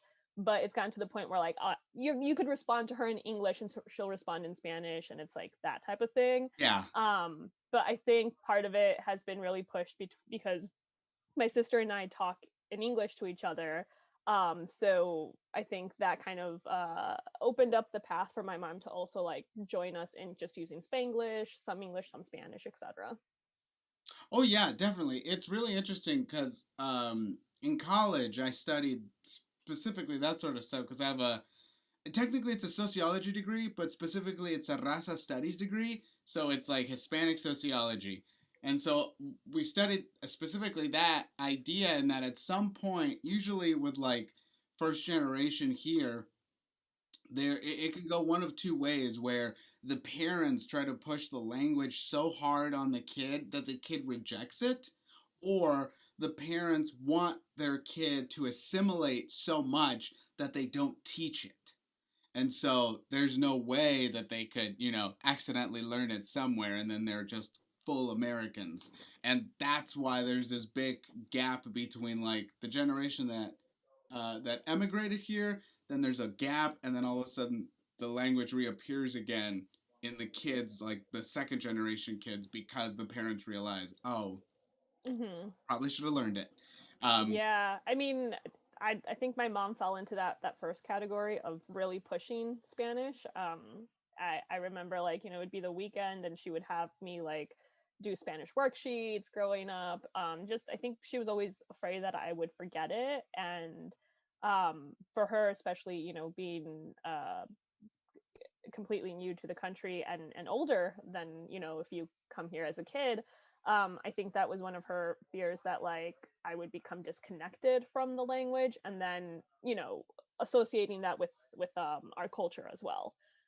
So yeah, very, I mean, she would have my aunt, who still lived in Mexico, send us the Spanish textbooks that they would be using in the schools over there. And it was just like, you got to do this, like it's the weekend, we're sitting down, complete these pages. And I absolutely did not have a good time. That's hardcore, because I'm assuming you weren't in like one of those schools that teaches, like one of those bilingual schools. I'm assuming you were just regular English school. Yeah. And your mom was taking the time to seek out Spanish homework for you, despite it not being taught to you. Wow, that's hardcore. Yeah. My mom was very big on us practicing our Spanish, but she never went that far. Yeah, I think my mom just, you know, took advantage of having a sister that did teach for the school system down there. And that was her little resource supplier. Totally. Wow, what a great resource. So at which point did you start looking into performing or theater or improv? I in high school I was in the improv club, very short lived, just because I felt at that point I was still very quiet, didn't really come out of my comfort zone, and I just felt like I was taking up space there that I didn't belong in. But I did take theater classes throughout high school, so like the hunger to perform, to inhibit kind of like that artistic space was there. Didn't do anything in college. Absolutely did nothing. And then it wasn't until years after graduating college, I just started going to local comedy shows, and that's kind of where it began to take a hold of me again. Starting with stand-up comedy, which is what I began with, and then from there, I'd go see local improv shows too, and so that also started the interest in, oh well, it'd be fun to like also do this, etc. Interesting enough, the first time I actually took classes or more of an in-depth interest in improv was with Comedysportz, because I had gone to some fundraising event years ago, and one of the raffle prizes was a Comedysportz class. Oh, okay. And around that time is when I was focusing on stand-up, and so I'm like, oh, that actually, yeah, I'll do that. And I got it, and then I ended up at Comedysportz, and I'm still here. So you essentially just came over off of a raffle, and you were like, I guess I'll stick around. Basically, yeah. Who was that? Who was your first teacher? Who was that first class? Hars was my first teacher. How was that? It was very exciting. Yeah, and also, you know, because Hars was a great instructor, and then on top of that, I think we got a group that first class that really formed a bond with each other, and I wasn't planning on taking another class, because I'll be honest, during that time money was a little tight, so I'm like, I'll take the free class and then I'll wait around. But the group of people that we had in the class, like I said, we built a bond with each other, and then it was kind of like, are you taking the next level? Are you taking the next level? And from that, we all just kept signing up for like consecutive levels, which was pretty awesome. Okay, so essentially, you all took that first class, and you were just enjoying the experience of working together, so you kept going through the levels as a group. Mm-hmm. And are any of those people that you went through still around? Yeah. Jason, you know, he's on minor league now. So he was also in that very first class, and we kept taking classes together. And then Tolliver or yeah. Tolliver. Tolliver, yeah. Right. And then Daniela Kreidler also started off that way. I know she's done a couple of rec leagues as well. Cool. Okay. And so, did you do you still do stand up? Like, did you manage to continue on with stand up, or was that like the switch from stand up to improv? I still kept doing stand up. It's I think I appreciate both of them equally, which I know some performers have a favorite, but I do appreciate both of them very much. During the pandemic, I have only done stand up once, virtually. It was very interesting, and I think I just realized it wasn't uh something for me currently, and so I'd like to pursue it again once it's safe to like actually be doing it in person again. I think I feed off audience better that way. Yeah. But yeah, I mean, I'm excited to get back into really doing stand up again. I know I've been working on some material, so that's still on the radar. And when did you actually audition into the rec league? This is my second year on Rec League. Yeah, I did it, what was it, 2 years ago then, was when I first auditioned. Okay. And if I understood this correctly, Comedysportz is the only sort of improv that you actually do, or did you end up taking classes at other places? I would take, like single day workshops if they were offered at other places. But as far as like really delving into improv, it's been with Comedysportz. So, which I think is fun, and I think that's why it kept luring me back in, short form in all the games, and just the high energy level from going to see the matches on the weekends as well, really kept me going. What would you say were, as a stand-up, the things that appealed to you from the classes you were taking? The comedy that would come from kind of like not trying to be funny, but just kind of comedy that came spontaneously through interacting with others, and not knowing necessarily what someone else was going to do until they did it. Sometimes provided those, I think, I want to call them maybe like intimate comedy moments that are harder to do with stand up, just because, with stand up, you are working on your set constantly. And so I think that's what also drew me to improv, those little moments with other people. Okay. So essentially, you were, and do you think that's specific to short form? I do, yes. Just because, again, it's more, using the different games, and that I think lends the ability to kind of do these quick relationships with other people, that I think sometimes get lost in long form. Not to say that I also don't appreciate long form, but just a little distinction. Oh, totally. Yeah. For me, I think one of the reasons I stuck with short form for so long was because there are so many opportunities to continue connecting with the audience. Mm-hmm. And to me, that's half the fun of it.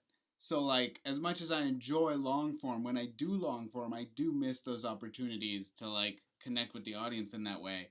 But as a short form player, I find a way to interject that along the way in, like, a long formy sort of way, if that makes sense. Mm-hmm. So it's not necessarily like stopping the action of the herald to go, "Hey sir, where are you from?" Like I'm not gonna do that.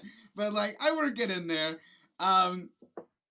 So as now that you've been in the rec league for, you said, about 2 years, which means you pretty much had a year on stage and then a year online. What have those experiences been like for you? I mean, I very much enjoyed having, the experience of being on stage, again, having an audience present, that it is easier to connect. And online, I do appreciate that we've been able to adapt improv to a virtual scene, and also learning that there are certain things you can't do anymore currently, but kind of just like figuring out, well, how would an audience react better to seeing this on their screens versus like in person. I do like that sometimes you're able to interact with the audience via the chat, so kind of like seeing, you know, their suggestions or even like responding to them, which is something you can't really do when you're in person, because it's, you know, every show it's the audience can speak during suggestions and then they can't really speak anymore unless That is, you, yeah.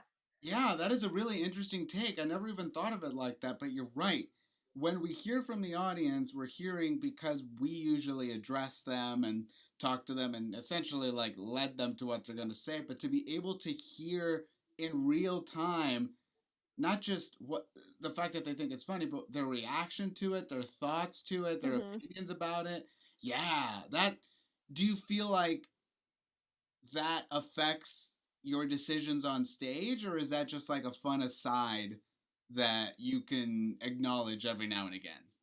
I think it's more of a fun aside for every now and then, just because if if I'm in a scene online, it's also difficult to multitask Yeah. necessarily. But if I'm, you know, if I was hosting something or if I'm just sitting a scene out, to be able to see that interaction is still, um, I'd say like an immersive experience where you can keep having this connection to the audience.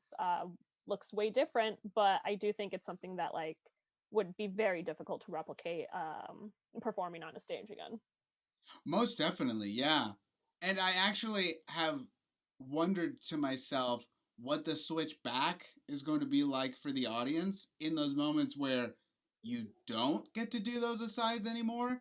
So, like, are we going to deal with a lot more talking from the side or just yelling out? Or, you know, those people who maybe made themselves a little too comfortable too fast and it's just like, hey, we're not online anymore. You got to chill. We got to remember that theater etiquette now.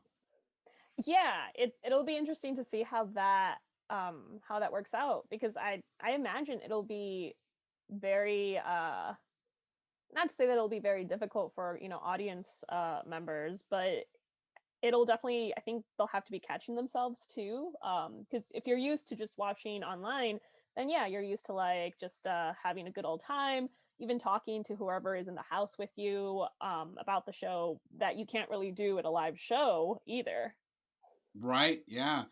Do you, what do you, as we, you know, as summer is right around the corner, things are opening up a little bit more. We're hoping to be back, you know, into a theater space hopefully by 2022. In regards to what we were just talking about, but also just everything else in general, what are the sort of changes that you would like to see as we head back into an actual physical space? Because obviously, after something like this, we hope that we come back to some changes and not pick up right where we left off. So, what are the sort of things you would like to see happen? I think it'd be great to keep doing more types of, you know, programming throughout the week, like virtually we've been able to do, where, you know, there's a different show happening on any given night that's not necessarily a Comedysportz match. So I think that would be exciting to know that like the theater is on basically all week. That would provide a lot of opportunities, especially if it's also reaching out to members of, you know, ensemble, minor league and rec league, on, you know, if they have any ideas for any sort of, you know, variety show like we've seen on Twitch, etc. And I think also it'd be really important to keep having a virtual component even when we have a theater space. I think it opens up a lot more opportunities, not only for performances but also just to reach an even wider audience. Yeah. I mean, I can definitely tell you once we, you know, go back to the live theater, we're keeping the online branch open. So that's a set branch of the theater now, which is great. You know, currently we're digital only, but hopefully we can head back to the live space sometime soon. In regards to things like you know, we just had our women's weekend we had some of the workshops in there that were taking place were like based around things like intimacy on stage, and then also just being able to play closer to self and away from the stereotypes that people expect from woman identifying players. In regards to that world, what are you hoping to see us move towards, both like on stage and policy wise? I mean, I think it would be nice to have like a what would it be called? Like a working group of different whether it's rec league, minor league, ensemble, to be able to kind of like find different topics that would be interesting to pursue, such as the intimacy thing, other things like that. So maybe like either a working group or like a little council where it's just we meet and we kind of like talk together about different things and then present them to the theater and anyone else that would listen.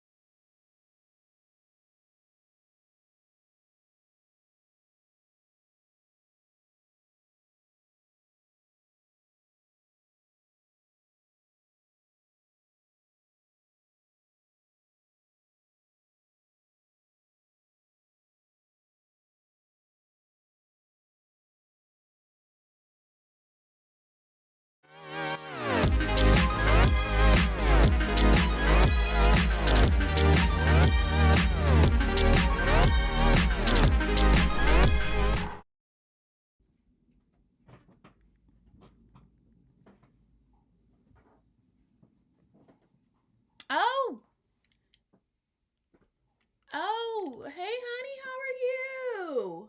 I'm doing okay, Aunt Jean. Just trying to keep my head on straight. Yep, I told that lady at the coffee shop to just give me the whole dang coffee pot.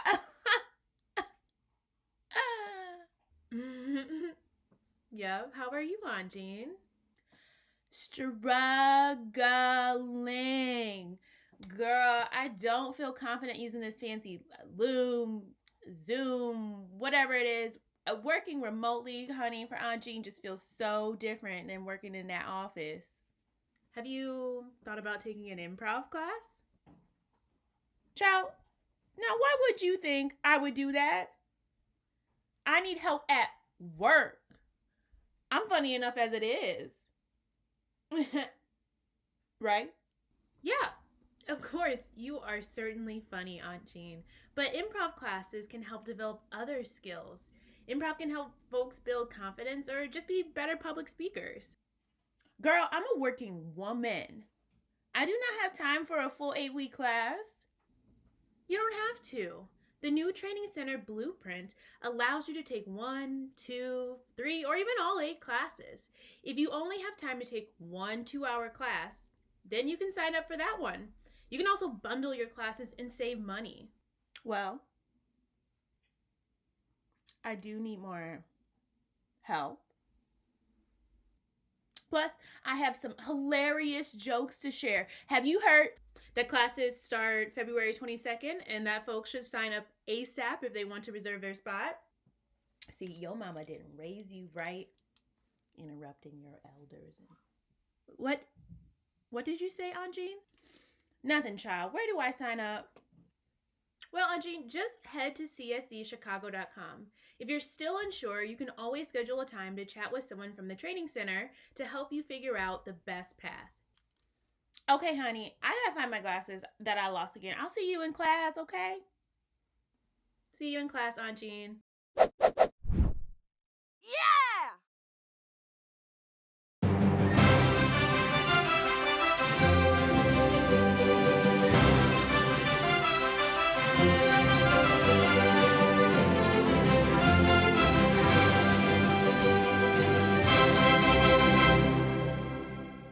Hey, my name's Jesse Gomez, host of the upcoming movie trivia game show, Person, Place, Thing.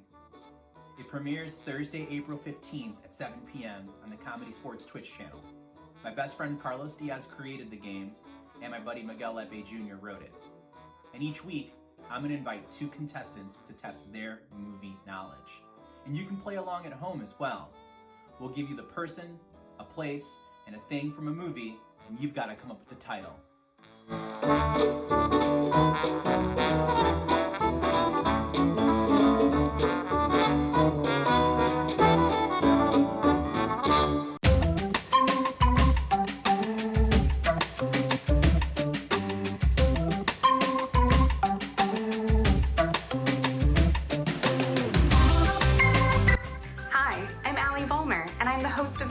Show, CSZN Squares.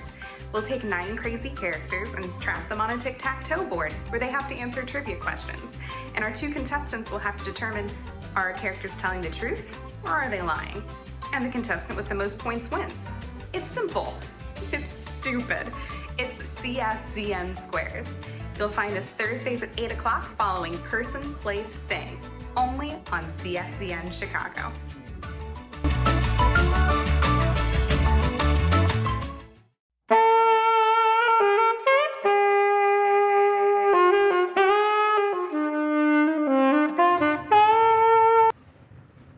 Oh, hey there. I was just playing some nighttime jazz here in Chicago. Speaking of nighttime, late night is our favorite new nighttime time of night. We have brand new shows for subscribers only, airing right after our 9:30 match. They're old throwbacks of classic 70s game shows like Super Password, $10,000 Pyramid, Card Sharks, and more.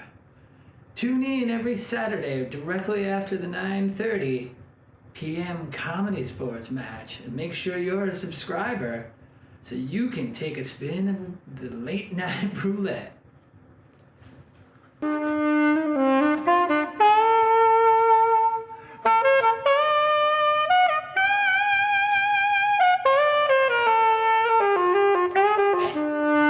Touch this in 20 years. Hello, Gladys. Gladys Pumpernickel. It's me, Nana Hannah. You want my Nana? Hmm? Hannah, you're not my Nana. You're just Hannah. Oh, you're such a stinker, Gladys Pumpernickel. My fans on the Twitch call me Nana Hannah. It's my stage nom. Oh, you have fans? On the Twitch. You have Twitch?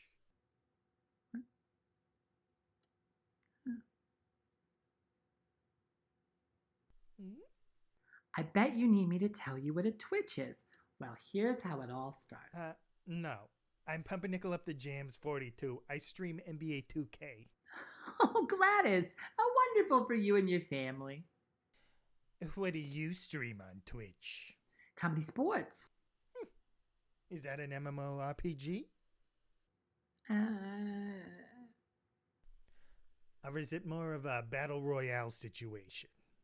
Gladys Pumpernickel, I have no idea what you're saying right now, and I have the right mind to go get an old priest and a new priest and march right over there to bring you some of my world-famous salmon bread, of course.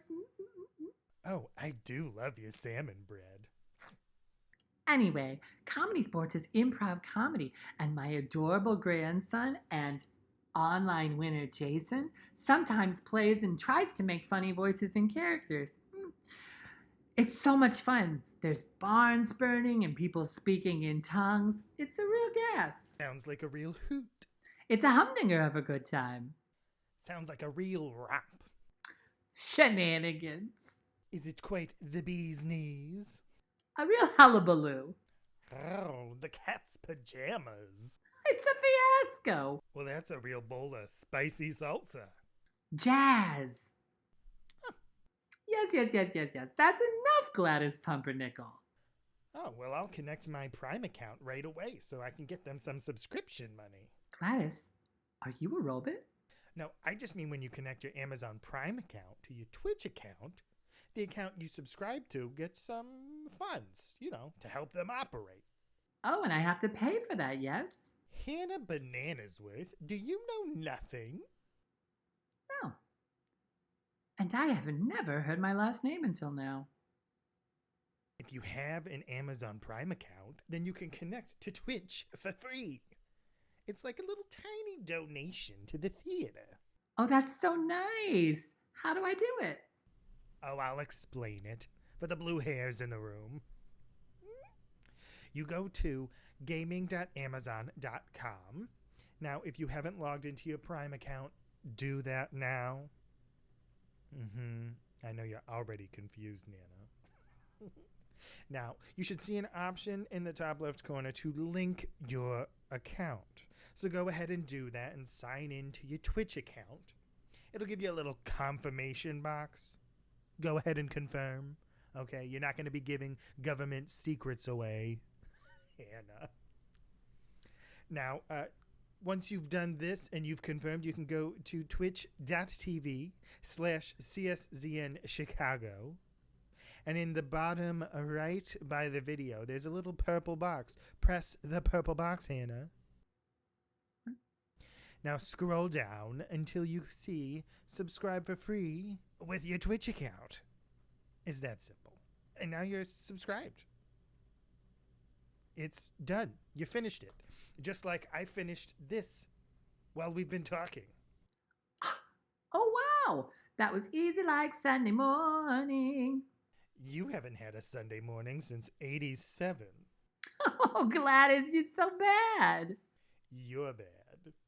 Okay, I'm going to tell everyone I know about this magical way to raise money for the comedy sports. It's so easy, even a Nana could do it. I'm a Nana. I'll tell my stream as well. Now, let's talk about your Twitch handle. I'm thinking Hannah Bananas in Pajamas falling down the stairs? No. I'm thinking Nana Hannah Barbarian. No. Nana Boo Boo. Ooh. Nana Bananas and Nana Maybe. Hannah Bananas with Foster. No. I stand for Nana Hannah. Gladys Pumpernickel. Nana Hannah Banana in the canna. Oh, that is possibilities. Hannah Barbarian. Maybe. Hannah Gata Davida. Oh. Too hot to handle. Doesn't feel right. I'll have my curry with some Nana bread. Hannah me the scalpel, doctor. I mean, that's a real option.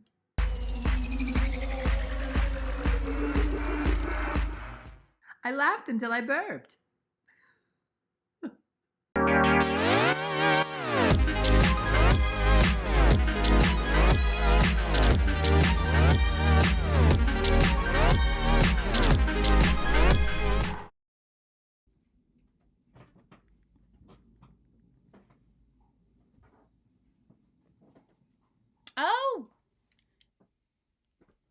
Oh, hey honey, how are you?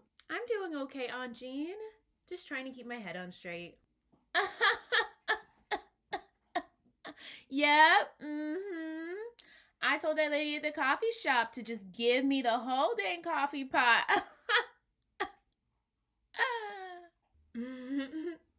Yep, how are you, Aunt Jean? Struggling. Girl, I don't feel confident using this fancy Loom, Zoom, whatever it is. Working remotely, honey, for Aunt Jean just feels so different than working in that office. Have you thought about taking an improv class? Child, now why would you think I would do that? I need help at work. I'm funny enough as it is. Right? Yeah, of course, you are certainly funny, Aunt Jean. But improv classes can help develop other skills. Improv can help folks build confidence or just be better public speakers. Girl, I'm a working woman. I do not have time for a full 8-week class. You don't have to. The new Training Center Blueprint allows you to take 1, 2, 3, or even all 8 classes. If you only have time to take 1 2-hour class, then you can sign up for that one. You can also bundle your classes and save money. Well, I do need more help. Plus, I have some hilarious jokes to share. Have you heard that classes start February 22nd and that folks should sign up ASAP if they want to reserve their spot? See, your mama didn't raise you right, interrupting your elders. What did you say, Aunt Jean? Nothing, child. Where do I sign up? Well, Aunt Jean, just head to cscchicago.com. If you're still unsure, you can always schedule a time to chat with someone from the training center to help you figure out the best path. Okay, honey, I gotta find my glasses that I lost again. I'll see you in class, okay? See you in class, Aunt Jean.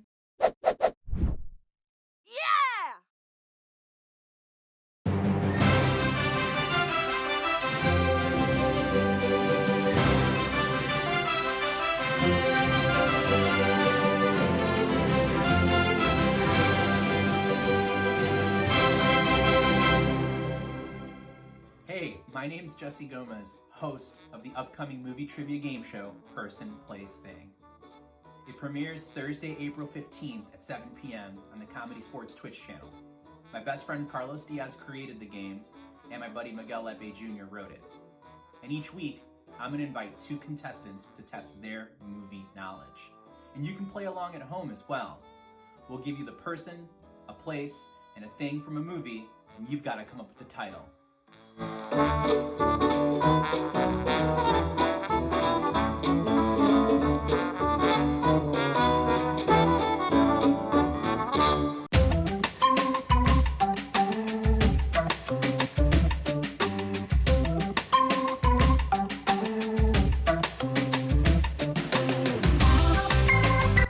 Hi, I'm Allie Vollmer, and I'm the host of the newest show, CSZN Squares. We'll take 9 crazy characters and trap them on a tic-tac-toe board where they have to answer trivia questions. And our 2 contestants will have to determine, are our characters telling the truth or are they lying? And the contestant with the most points wins. It's simple. It's stupid. It's CSZN Squares. You'll find us Thursdays at 8 o'clock following Person, Place, Thing, only on CSZN Chicago.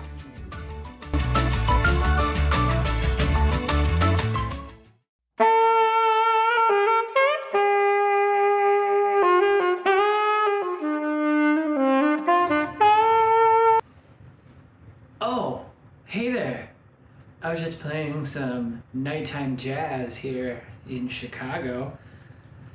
Speaking of nighttime, late night is our favorite new nighttime time of night. We have brand new shows for subscribers only, airing right after our 9:30 match. They're old throwbacks of classic 70s game shows like Super Password, $10,000 Pyramid, Card Sharks, and more. Tune in every Saturday directly after the 9:30 p.m. Comedysportz match and make sure you're a subscriber so you can take a spin of the late night roulette.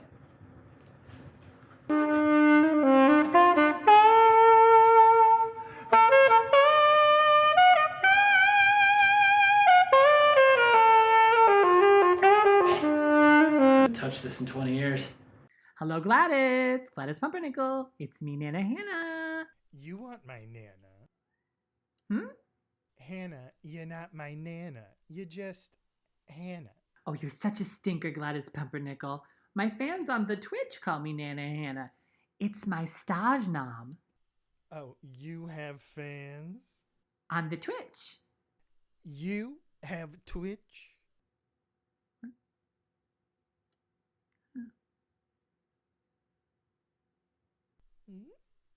I bet you need me to tell you what a Twitch is. Well, here's how it all started. No. I'm Pumpernickel Up the Jams 42. I stream NBA 2K.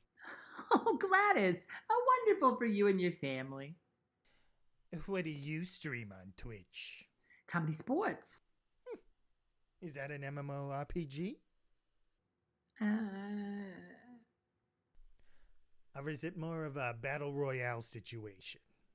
Gladys Pumpernickel, I have no idea what you're saying right now, and I have the right mind to go get an old priest and a new priest and march right over there to bring you some of my world-famous salmon bread, of course.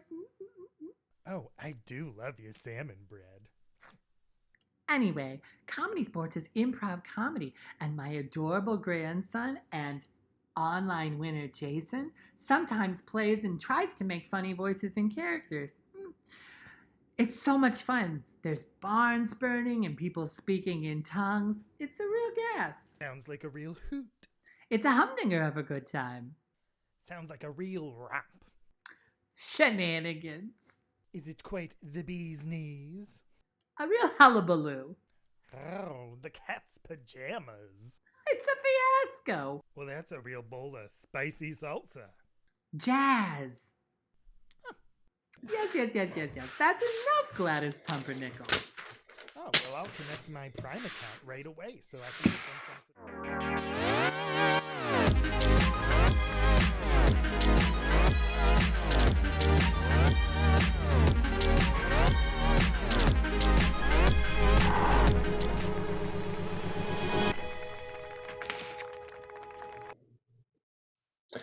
Good evening, sports fans. Good evening, comedy fans. You are tuning in to Comedy Sports, live on the CSEN network here on Twitch. Welcome. What you're about to see is competitive improv. We've got two teams. We've got a team dressed in red. We've got a team dressed in blue. They'll be battling it out all night long for your laughter, for your love, but most importantly, for points on the board. Now, let's get a real quick poll. If you look at the top of the chat there, you're going to see a poll on who's been here before and whose first time here is at CSC. For the uninitiated, this is Comedy Sports. This is improv. This is competitive. We'll need suggestions from you in the chat. Please throw those things in the chat. In fact, let's get warmed up with some suggestions. Let me have activities that you do with your friends and family. They could be summer things, they could be winter things, they could be vacation things, they could be anything. Active activities you do with your friends and your family, throw those in the chat. But as you're throwing those in the chat, let's be nice, let's be respectful, let's play fun. We've got robots I've developed, kind of like the robots from Matrix, and they swim around the chat, and they'll take out anything that's anything lewd, anything crude, anything dirty. They'll just remove it. Now, you'll get a warning after that once, and then the second time, that robot will just remove you from the chat completely and remove you from Comedy Sports, and you'll never find out who won this great match.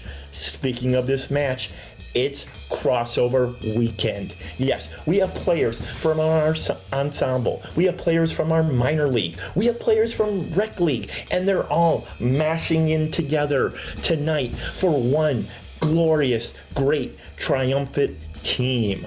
Let's see. I've talked about competitiveness. I've got, all these wonderful, look at all these wonderful activities hitting up there in the chat. Wonderful. I've talked about this. I've talked about that. I've talked about being nice in the chat. It's other things. The poll. I see we've got 100% of returning fans. Thank you so much. That is also how you're going to vote. You're going to vote this for these games, for these matches, for these players, and for these teams through that chat. So always keep a mind out in the chat. I've got everything. I think that's everything we need to cover. I've talked about polling. I've talked about suggestions. Yell those suggestions out and proud. But right now, let's throw some 6s and 7s in the chat, because that's how we applaud here. We can't see you clap. We can't hear you clap. So start throwing some 6s and 7s in that chat. And Jason, my friend, please roll that beautiful bean footage.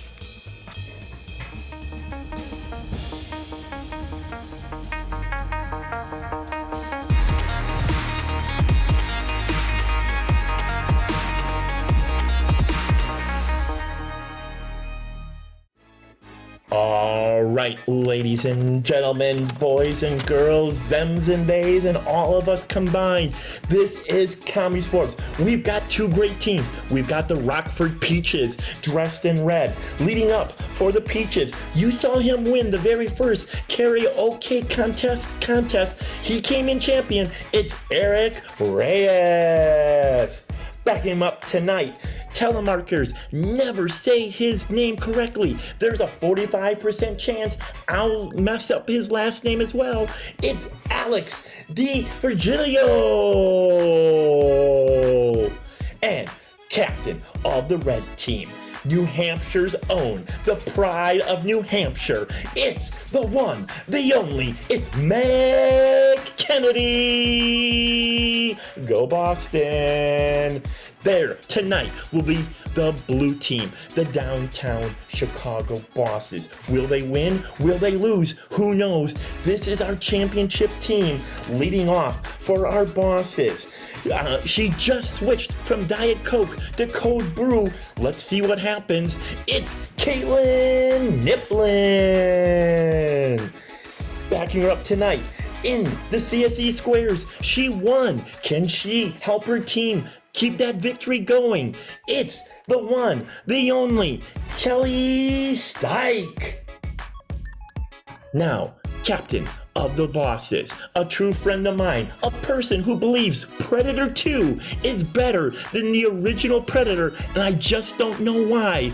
It's Luis Cortez. Yeah, look at him, look at me. Now, 3, put those 6s and 7s in that chat. Throw those up in there for your referee. It's Cynthia Kermack. Why, hello, everyone. Hello, loyal fans. That's what I mean when I say everyone, all of you. Yes, that's right. Ref Kamak Attack. I used to go by Giraffery because I'm very tall, but none of you would know that because you can only see me on a computer. Oh, and it looks like Hars has got a big gulp. Hars, how you doing tonight? I'm doing great, Ref Cynthia. I've got a big gulp in a big red cup. I'm pretty happy. That's great. And I'm sure our loyal fans are happy because we do have a crossover situation happening tonight. We've got such talent on your screen, and it's just for you, jam-packed. Now, Hars mentioned that he's built some bots, I believe is what? Yeah, I've been building robots on my computer through this pandemic, and they're out there now. I let them go. They're sentient. Great. They're sentient. And I believe that means they have a smell that also is a scent, right, Hars? But speaking of those bots will pick up a lot of things. But what the bots don't pick up, I do, all right? Because I'm strong. All right, but also I pick up those fouls, and the fouls that I'm talking about, there's the technical foul. And the technical foul is if somebody has a bad internet connection, all right? That's right. Or let's say they forgot to take themselves off of mute. That's why you couldn't hear me, Hars, because not that I was on mute, but I was pretending, which is... Yeah, some call it acting, you know? There's also another foul. It is the out of bounds foul.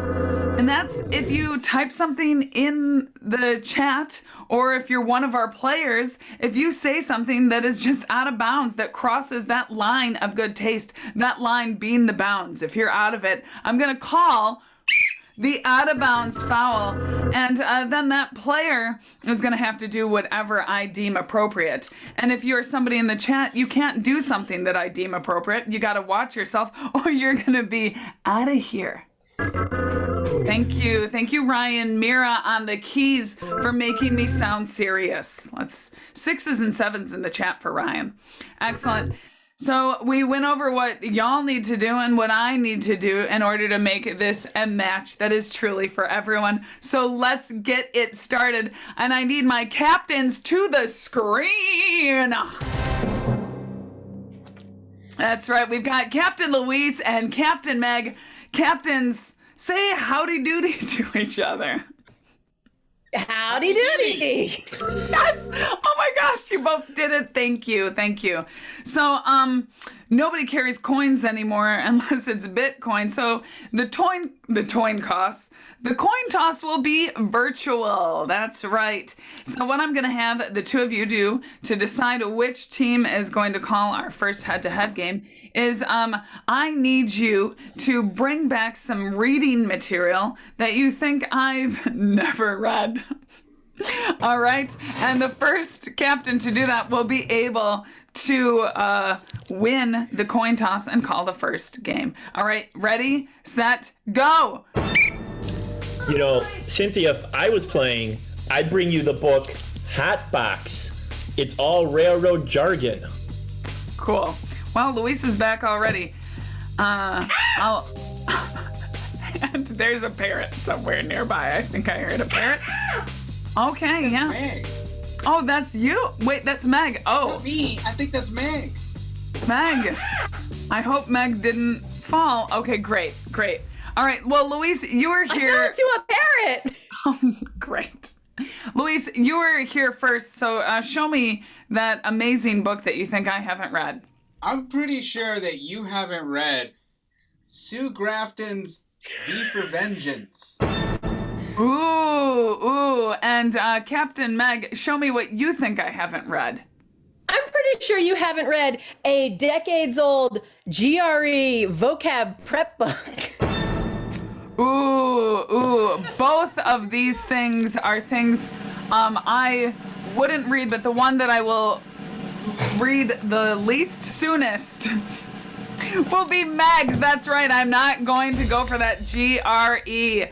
Congratulations, I will someday read that Sue Grafton book, Luis, so if you could just... I mean, it's V, so I think you got a ways. I do. I mean, I've been through D. A through D. All right. So Meg, what to do with that? Cynthia, if I may, you have a lot of zeal. Adjective. Thank you for that. You don't have enough vengeance. Yet. Word. Both of these are words. All right. Speaking of words, Meg, can you put some words together and tell me which game you would like to call for our first head-to-head match? Thank you very much. Cynthia, listen, your yoke is great. So I'd like to challenge the bosses to instruction manual. And Luis, do you accept that challenge? Yes, and also you have a great yoke. Great. Field your teams. Come on. Well, let me tell you, loyal fans, the game of instruction manual is what it sounds like. We are going to build you an instruction manual before your very eyes. But of course, the way this is going to work is that I get to shout out who is going to say what part of the instruction manual next. And I can do that by calling out their name, and I can interrupt because I can do whatever I want. I'm the ref. So I can interrupt somebody mid-sentence, mid-word, or mid-life crisis in which you would read that Sue Grafton book, you know? Great. So to get this started, I'm going to need a suggestion of something that would never actually need an instruction manual, like a pencil or a dream, or go ahead and throw that in the chat. What do you think? All right. Ooh, oh, these are very good. Very good. Excellent. Ooh, you know what? We're going to go with a tuning fork. A tuning fork from Pat Connolly, a tuning fork. So this is going to be the instruction manual for a tuning fork. All right. And we're going to start, of course, with the introductory chapter. And here we go. We are going to start with Captain Meg. Bienvenue! You've purchased a tuning fork! C'est bien! Welcome! You're in for a world of joy. All right, we Kelly. Maintenant, it is now time to begin learning how to use your tuning fork. First thing first, you have Eric. First things first, you must take it out of the stake. You must use it to tune music. The thing that goes into your ears. Captain Luis. Now you might be sitting there thinking to yourself, quoi? Qu'est-ce que c'est? And so we're about to tell you, Caitlin. Because there are so many things you can do with a tuning fork, other than tuning, don't you? Alex! Such as forking your food, such as knifing your steak, such as tuning up your utensils. Now, And that's great. And that was our first chapter. So you can see you've learned a little bit about the tuning fork. But you know what? That first introductory chapter was a little too easy. So of course now I'm going to start eliminating people. That's right. So if I hear repeat words like such as, or if the sentence that somebody's completing doesn't make sense, then that person will have to get off my screen. That's right. Thank you, Ryan Mira, once again for making me sound intimidating. So, thank you. So we're going to do that. And you know what? I'm going to eliminate people until we have one player left. And the team with one player left is going to win 5 points for this game. So here we go. We got our introductory chapter out of the way. What are some other chapters that are actually in instruction manuals, like assembly or warranty or something else? Go ahead and throw those in the chat. Okay. Yep. Assembly is what I said. Let's keep going with maybe some other ones. Maybe. Okay. All right. Okay. Cool. Yep. Warnings. Good. Warnings is one that I'm familiar with. All right, here we go. This chapter is the warnings chapter of the tuning fork. And we will start with Luis. Whoa! Hold on! Don't just go shooting to use that tuning fork. Don't you know you have to be specially trained to do so? Let's Alex? begin. one of the things you're gonna need to keep an eye out for is time poisoning. That's right. Those little musical ends that you're at the end of your fork, why they're poison. Poison, I tell ya. They'll get up into your little ear holes and they'll swoosh around in your brain and they'll make you go, oh no! Eric! You have to listen to country music and you'll say that's slightly out of tune, more than usual. You'll listen to soul music and you'll say this sounds like the blues. Kelly! You'll listen to your mother talk and think that's great advice. Be careful with your tuning fork. It can mess up your brain waves. And then when that happens, how will you ever get certified to use your brand new tuning fork? Meg! Zitala! Your tuning fork! You must watch out! Cuidado! Cuidado! Things got crazy. And if you like country music, you will be in tune with Garth Brooks. Alex. That's right, Garth Brooks, the patron saint of tuning forks. Garth Brooks. Okay, we got a little off track of the warnings there, and we're just talking about Garth Brooks. So, Alex, I'm sorry, but you're gonna have to leave my screen. No. That's right. Alex, yeah. no. I know, Meg. All right, I'm going to go into the cleaning section thank you, Trivia Rebecca, for that suggestion. The cleaning of the tuning fork. Of course, we're going to start with Kelly. Begin. Sacre bleu! Your tuning fork is so dirty. Eric. You ate so much steak that all of the ketchup is gone. Well, luckily for you, tuning fork. Caitlin. Will not get any ketchup on them because you make sure you clean them real good.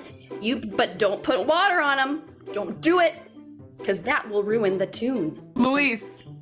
So you're just gonna have to clean it with straight up old-fashioned gumption. That's right, just a rag and some elbow grease, and you gotta make that tuning fork. Really do the tuning work. Kelly. Just like Celebrity. Anyway, you gotta put in the gumption. I'm sorry, Kelly, but that was just like Celebrity, and we must have missed that part of it. So Kelly's get out of the screen. You did it. All right. We got to the cleaning. We got to the warnings. We're gonna do frequently asked questions. Thanks, Chris Bop. All right. Frequently asked questions about your tuning fork. Eric. A fork in the road, you may ask. Well, your tuning fork can't help you with that. That's more for psychologists. Psychologists is where you go on Google Maps and you say, Where is the mind doctor? Well, that's Okay, all right, Eric, I like where you were going, but I don't like it enough to keep you on here. Leave my screen. No, my team. You know what? And I didn't hear enough about that chapter, which was frequently asked questions. So, Caitlin, we're gonna start with you. Go. You may ask yourself, can I eat with my tuning fork? The answer is you can, but do you want to? Luis. You may ask yourself, can I take the tuning fork to bed? You can, but do you want to? Meg.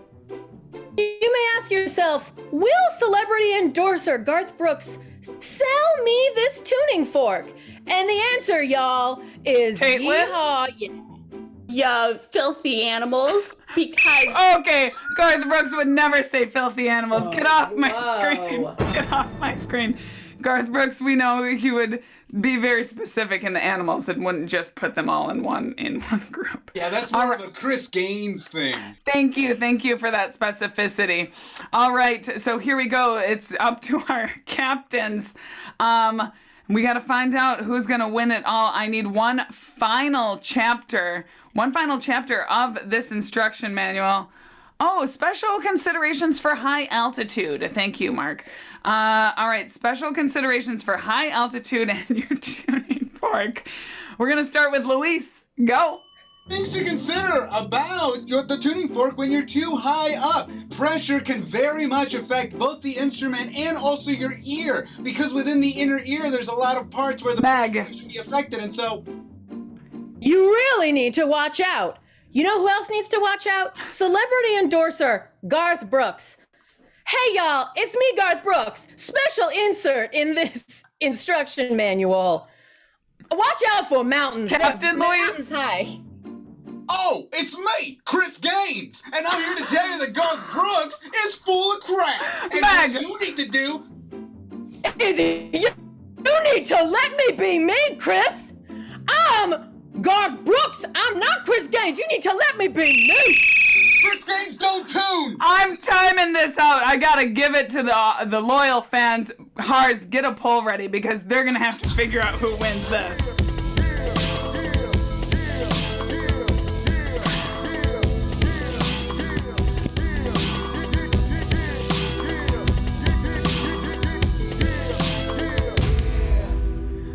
Oh boy.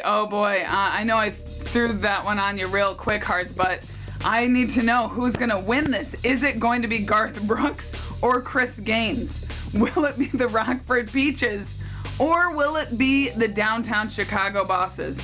So I guess it depends on which country musician you like first. Who would you vote for, Hars? Wait, no, don't. It's in country. Well, I mean, I wouldn't vote for either one of them because I think it all goes to the same person. I mean, that's true. Jeff Bezos. It all goes to Jeff Bezos. It all goes to Jeff. Cynthia, I got that poll up there. I'm not sure if I spelled all the words correctly. That was quite quick. That was very quick that you did that, but I threw it in there. You're a champ. You're a real champ. Yes. And it looks pretty close. But right now the red is up ahead. Ooh. Here we go. Remember, you can use your channel points to sway the match for your favorite team. If there's friends and family of our guest players, our crossover players in there, just throw those channel points in. You may not have enough channel points. If you don't have enough channel points, watch some more CSEN Network shows and you'll get those channel points. Oh, and 5 points. 5 points go to your Rockford Peaches. That's right. Give it up to the Peaches. Very nicely done. Well, with that, I need Captain Meg to the screen. Hi, Cynthia. Hey, Meg, you're on the screen. And so is everyone else, but we'll pretend like they're not. Oh, here we go. Meg, congratulations on that. That was who knew that your love for Garth Brooks was going to come out there? You know me, #1 country music aficionado from New Hampshire. That's right. So, you're in the lead. What are you gonna choose for your first team choice game? First of all, Cynthia, might I say you are not demure. I'm not demure, or I'm non. Is that one? What? It's an adjective. It's a verb. Demure. To express Okay. doubts. Good. Thank you. Oh. Thank you for that. So what? Thank you very much. We would like to. Thanks, Cynthia. I'm gonna go off the rails and really do my own thing here. We're going to play Panel of Hometown Heroes. Ooh, Panel of Hometown Heroes. I love it. All right. Let's screen your team. Come on, friends. Bring your GRE words. That's right, and your positive attitudes. So, loyal fans, for this game of, what was it, Hometown Heroes? Is that what you called it? Panel of Hometown Heroes. It is what I called. It's a totally original game. Thank you very much. Inspired by my GRE world. Panel of Hometown Heroes. Well, loyal fans, our hometown heroes are right here on your screen. But in order for them to truly find out who they are on the inside, I'm going to need some suggestions of occupations that when you were little, you know how there was like, when I grow up, I want to be this. And if that were me, it would have been cheerleader, which is, am I far from a cheerleader? If I make you feel good, then I guess not. So go ahead, we'll put those in there. Nice. So for Eric here, your suggestion is going to be dental hygienist. For Alex, it's going to be Power Ranger. And for Meg, it will be a game show host. So do what you need to do to get yourselves ready. Our panelist is going to be inspired by those suggestions. So thank you, loyal fans. And as our panelists are getting ready, your hometown heroes, they will do anything to save your hometown. So go in there in the chat and put some questions in there that you want our hometown heroes to answer. You know, if your neighborhood, if like somebody's digging up your carrots, that would be a great question to throw in the chat. Who's digging up my carrots? It's probably the rabbits. But go ahead and throw some questions in there that you want our hometown heroes to answer. All right? Yep. Just keep putting. Oh, good. Thank you, Pad, for the very first question. Very appreciative. And of course, we've got our hometown heroes here. Let me have them introduce themselves. We'll start where I left off. The one with the things in their hand. Go ahead and introduce yourself. Hello, I'm Jared, the one and only dental hygienist for your favorite celebrities coming out of the Rockford, baseball team, the Riverhawks, if I may add. They have the cleanest teeth in the entirety of the Midwest's Midwestern League of baseball minor leaguers that aren't affiliated with other minor league teams. Oh, nice to meet you, Jared. That's quite the list of accolades. All right, and now, of course, we have to meet the one that's bouncing around there. Yeah, you. Yeah, I'm Adam, the Red Ranger, and I'm your hometown hero. Evil lurks around every corner. It's morphin' time. Thank you, Red Ranger. Thank you, Red Ranger. Thank you. And of course, in the smart jacket, please introduce yourself. Hello, it's me, Patricia Sayjacket. You know me from my Hometown Hero game show. There's no way I lose this. Excellent, Patricia Sayjacket. Perfect. Nice to meet you. All right, hometown heroes, our chat is filled with questions and only you have the answers. We'll start with our first question from Katie. My neighbors are getting new siding. What should I do to my house to keep up with them? So we're going to start with you, Jared. What should Katie do to her house? First things first, do not get siding for your house. Siding? Are you mad in this environment when brick is so cheap? And also, a big bang for your buck, I might add. In this world of fine houses and housertree and wealth, I might say, siding? Ha! Yesterday. Oh, thank you. Thank you for that very strong opinion, Jared. All right, Red Ranger, what do you feel about the siding? Hey, yeah! Don't side your house! Get in prison! Ha! On the moon! Go Megazord! Great, thank you. And of course, Patricia Sayjacket, what do you think Katie should do? Thank you, Katie, very much for being here. I'm gonna have to ask you to buy a vowel and buy some siding because you can't let anyone else beat you at your own game. Am I winning? Oh, wow. From that sound, you may have been winning. That's 2 anti-siding, 1 pro. Katie, it looks like it's up to you. All right, and of course our next question. Brian wants to know what's really going on with that shop that's never open but has been there for years. Hey, I want to know that too, Brian. We're gonna start with the Red Ranger. Go ahead. Hi, yeah, that's right. Teleport to my Megazord. That's your answer. Great. Patricia Sajak, go ahead. Tell us about that shop. Okay, first of all, thank you very much for asking about that shop. I do own it. It is thriving. Things are going well for me personally and professionally. And I really want to thank you for being here. Let's buy a vowel and some things from my shop. Great.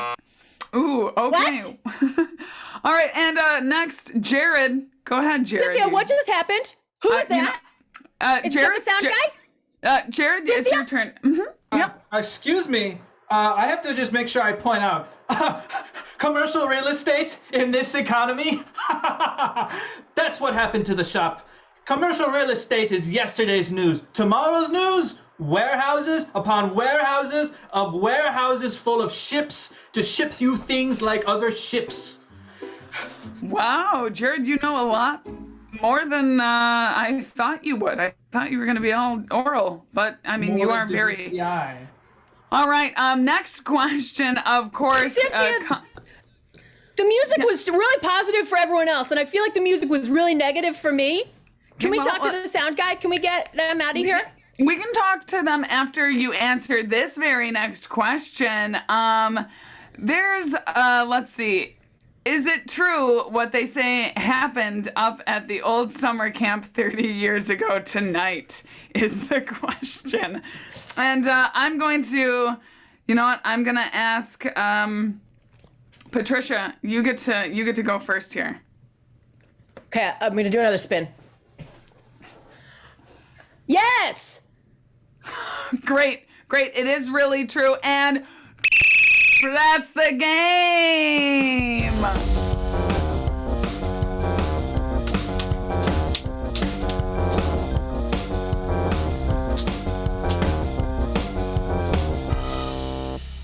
Wow, I'm so happy we got that figured out, what happened 30 years ago tonight. It's true.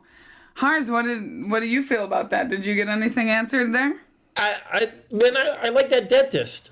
I think you had a lot of good advice. I like that dentist a lot. I love my dentist. I go once a year.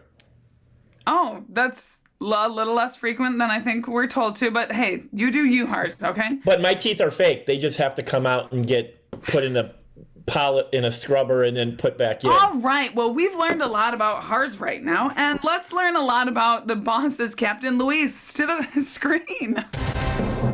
I'm here. Thank you for being here. And Hars, thanks for smiling. All right, Luis, you saw that game. It was the heroes that we've all wanted to meet. They answered some great questions. What are you gonna, Sue Grafton, what are you going to call for your team choice? Well, I'm gonna call V for Vengeance, and we're gonna do some Conjunction Junction and do all the letters. Ooh, all the letters for Conjunction Junction. It's about time. Thanks, Sue Grafton. Scream your team. All right, loyal fans, you heard it here. We're playing the game of Conjunction Junction. So what will happen in this game is our bosses are going to do a scene, and at any point, I can blow my whistle, and I will shout out a conjunction. And the player that I interrupt will then have to add that conjunction to their sentence and carry on the scene as they would, being affected by that conjunction. So to get us started, I'm going to need a suggestion from you all of when you were a child, your favorite character from either a book or from TV. Mine was Telly. Mine was Sue Grafton. You know, yours was Sue Grafton. That's a great character. I feel Sue Grafton and Telly are the same. They're just wound up balls of anxiety. I know nothing about Sue Grafton. Her books like Wishbone. Oh, yeah. Oh, that's yeah. Bold move. All right. Ooh, here we go. Oh, Piglet is what I'm taking because my parents thought I was obsessed with Piglet, and it turned out I just said I liked one picture, and I have about 50 stuffed animals of Piglet. That's too much about me. All right, your inspiration for this scene is Piglet. May it inspire you the way you want. Bosses, for the game of Conjunction Junction, are you ready? Yes! And begin.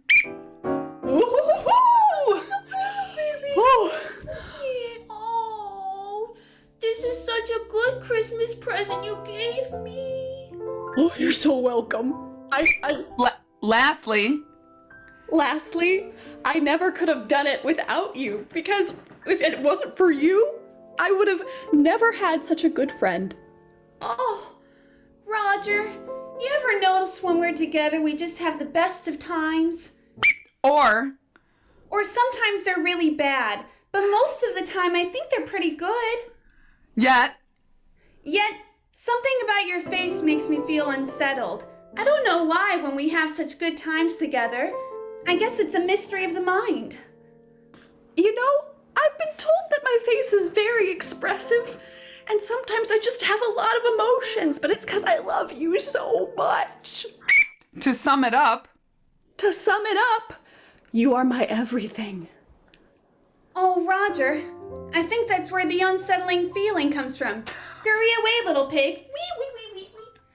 Oh, I can't be your everything. I can only be... Oh, sir! Sir, you're hard! Sir, can you get off the ground? Briefly, at least, just for a few moments to make sure that you're alive. I'm sorry, it was a pig. I'm deathly afraid and allergic.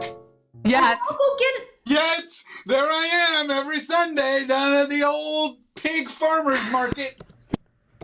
Oh, I'll go get Clifton again. Wee. That's my bad. I was trying to give a pig as an expression of my... It's not your fault, you know? You chose a pig, you gave it as a gift, you didn't get the response that you wanted. No. Here we are. In fact, that's how I met my wife. Except, you know, it went positively for me. On the other hand, it went very negatively for you, as I was watching, because, you know, she put the pig down and it ran away and it scared me and I killed the mood. I don't have to explain it to you, you were there.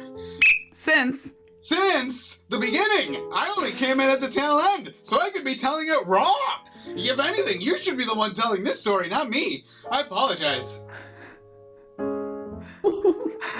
You know, If it makes you feel any better, I think the mood might have been ruined when I rejected Roger's advances, and perhaps I've changed the course of our friendship forever. Whereas if I had just accepted, we could have dated for about 6 months and it could have went horribly, but then at least you would have known I gave you a chance. Finally, I don't know what to make of this fickle heart of mine. Perhaps you can ask me again, on a different day, warmer temps perhaps, and who knows how my heart may feel. This is obviously still going. I don't need to be here for this. Nevertheless, I'm gonna stay because I called a lift while you were talking, and the pen is down, so I can't move. Please go on. I'll take the little piglet back. Maybe presently. I can find... Possibly. Presently, I feel like it needs a spider friend to help it keep comfort, and maybe the spider will have wisdom for me, so I can figure out how to have healthy relationships instead of scaring everyone away. Also, I just really like the pig for myself, and I kind of wanted to keep it. Also, I don't want anybody to eat this pig. That would make me real sad. You know what? I'll just walk. Also, you guys are very kind for witnessing my existential crisis I've been having, and I just want to say thank you. Still, you know, Lyft does take a very long time. You want to just have a ride in my car? and that's the game.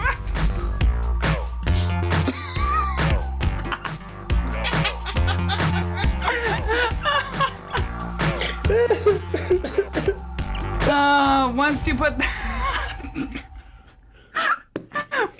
that pin down. Oh, wow. Hey, where'd I go? You're just you're knee deep in L is for lawless, you know? Yeah.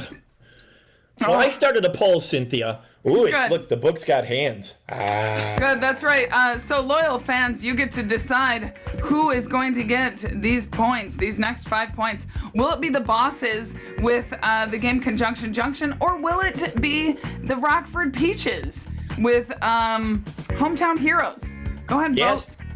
Well, I will tell you that the bosses took an early lead in that poll, but the Peaches are slowly peaching up to the top.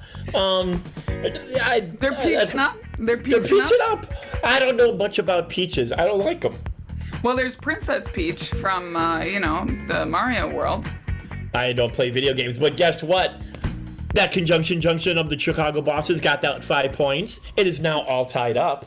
Look, it's my high school graduation picture. Great, excellent. I need my captains to the field, to the screen. It was either this or my head on a big old 99. That's great. And are those all the Sue Grafton novels that you're leaning on? From A to Y. Good, perfect. All right, since Luis is busy in those novels, Captain Meg, do you have a game that you would like to call for our final freeze? Thank you very much, Cynthia. First of all, might I say, really pithy reffing. Really great. Thank you. Yes, thank you. Finally, I won Mira back. Oh, jeez. What, are we doing a thing? I'm just busy, feeling let down. Okay, great. Okay, I'd like to challenge everyone to the game of Jimmy the Pigeon, and I'd like to challenge Ryan Mira to really start loving me. Okay, great.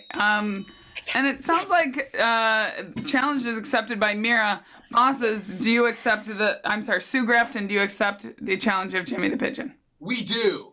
Excellent. Let's screen the teams. Loyal fans. That's right. Our final head-to-head, we have the game of Jimmy the Pigeon. This game is going right for the joke jugular. That's right. So you're going to throw a bunch of suggestions in the chat. And by throw, I mean you're going to type them. All right. And let's say the suggestion was banana. Well, our players would do this old setup. Did you hear about Jimmy the Banana? Well, he was so slick. He was so appealing. He slid right outside of the prison walls. And then Ryan Mira will, of course, give that bump, and you will all laugh hysterically at home. How do you get him to love you? There, that's how you do it. All right, so we have a bunch of suggestions in the chat here, and by suggestions I mean let's start with some basic foods. All right. Okay. Some foods. Ooh. We've got Twinkies, that thing that never goes old, which is a lie. They do. They expire. So Twinkies, and of course we're gonna do this burn box style. I'm just gonna call you out. All right, here we go. Twinkies, Jimmy the Twinkie. We're gonna start with Alex. You'll hear about Jimmy the Twinkie? Yeah, the cops used him as polysorbate. Sue Grafton. Hey, did you hear about Jimmy the Twinkie? No. He's not great, but his wife is lovely, just a delightful hostess. Caitlin. Did you hear about Jimmy the Twinkie? I No. can't get out of the wrapper. Ooh, Eric. Hey, you hear about Jimmy the Twinkie? No. He can survive anything. Kelly. Hey, did you hear about Jimmy the Twinkie? No. He lost his baseball game last night. Yeah, he got creamed. Ooh, Meg. You hear about Jimmy the Twinkie? Ooh! Ooh! His alibi was a little debutante. Okay. We're going to Chile Quiles. Chile Quiles for my favorite food. We're gonna start with Kelly. Hey, you hear the one about Jimmy the Chile Quiles? No. He had a horrible grudge. He had a big chip on his shoulder. Ooh, good. Meg. You hear about Jimmy the Chile Quiles? No. Ooh, he got out of here so quickly he was looking for the exit. Ooh, Sue Grafton. Oh, did you hear about Jimmy the Chilaquiles? No. Oh, well, I mean, he's kind of a jerk, but his wife, she is lovely, just very exotic and spicy. Just a peach. Is she a good hostess? Okay. All right. Great. If we can throw some animals in the chat, but while we're waiting for those animals, we're gonna go to the blueberry pie. Jimmy the blueberry pie. Eric. Hey, you hear about Jimmy the Blueberry Pie? No. Oh, well, he works best when you cook him at 350 degrees and you lay him on the windowsill, and then he says, "Hey, Mama, I got this." All right, that's where we're done with the blueberry pie. It can't get better than that. And of course, we're gonna take it to Donkey. Thank you, Joey Rohde. Donkey is your suggestion. Jimmy the Donkey. We're starting with Caitlin. Did you hear about Jimmy the Donkey? No. He's got a little bit of an anxiety complex because he's not as big as, everybody else. All right, Alex. You hear about Jimmy the Donkey? No. Yeah, he ruined our whole sting operation. Really shreked it. Kelly. Hey, you hear the one about Jimmy the Donkey? No. Oh, well, let me tell you, you'll get a real kick out of it. Meg. You hear about Jimmy the Donkey? Ooh, No. The jury had a tail and they couldn't pin him. Eric. Did you hear about Jimmy the Donkey? No. You didn't? God, you're so stubborn. And Sue Grafton. Did you hear about Jimmy the Donkey? His wife is lovely, but he's a jackass. And that's the game.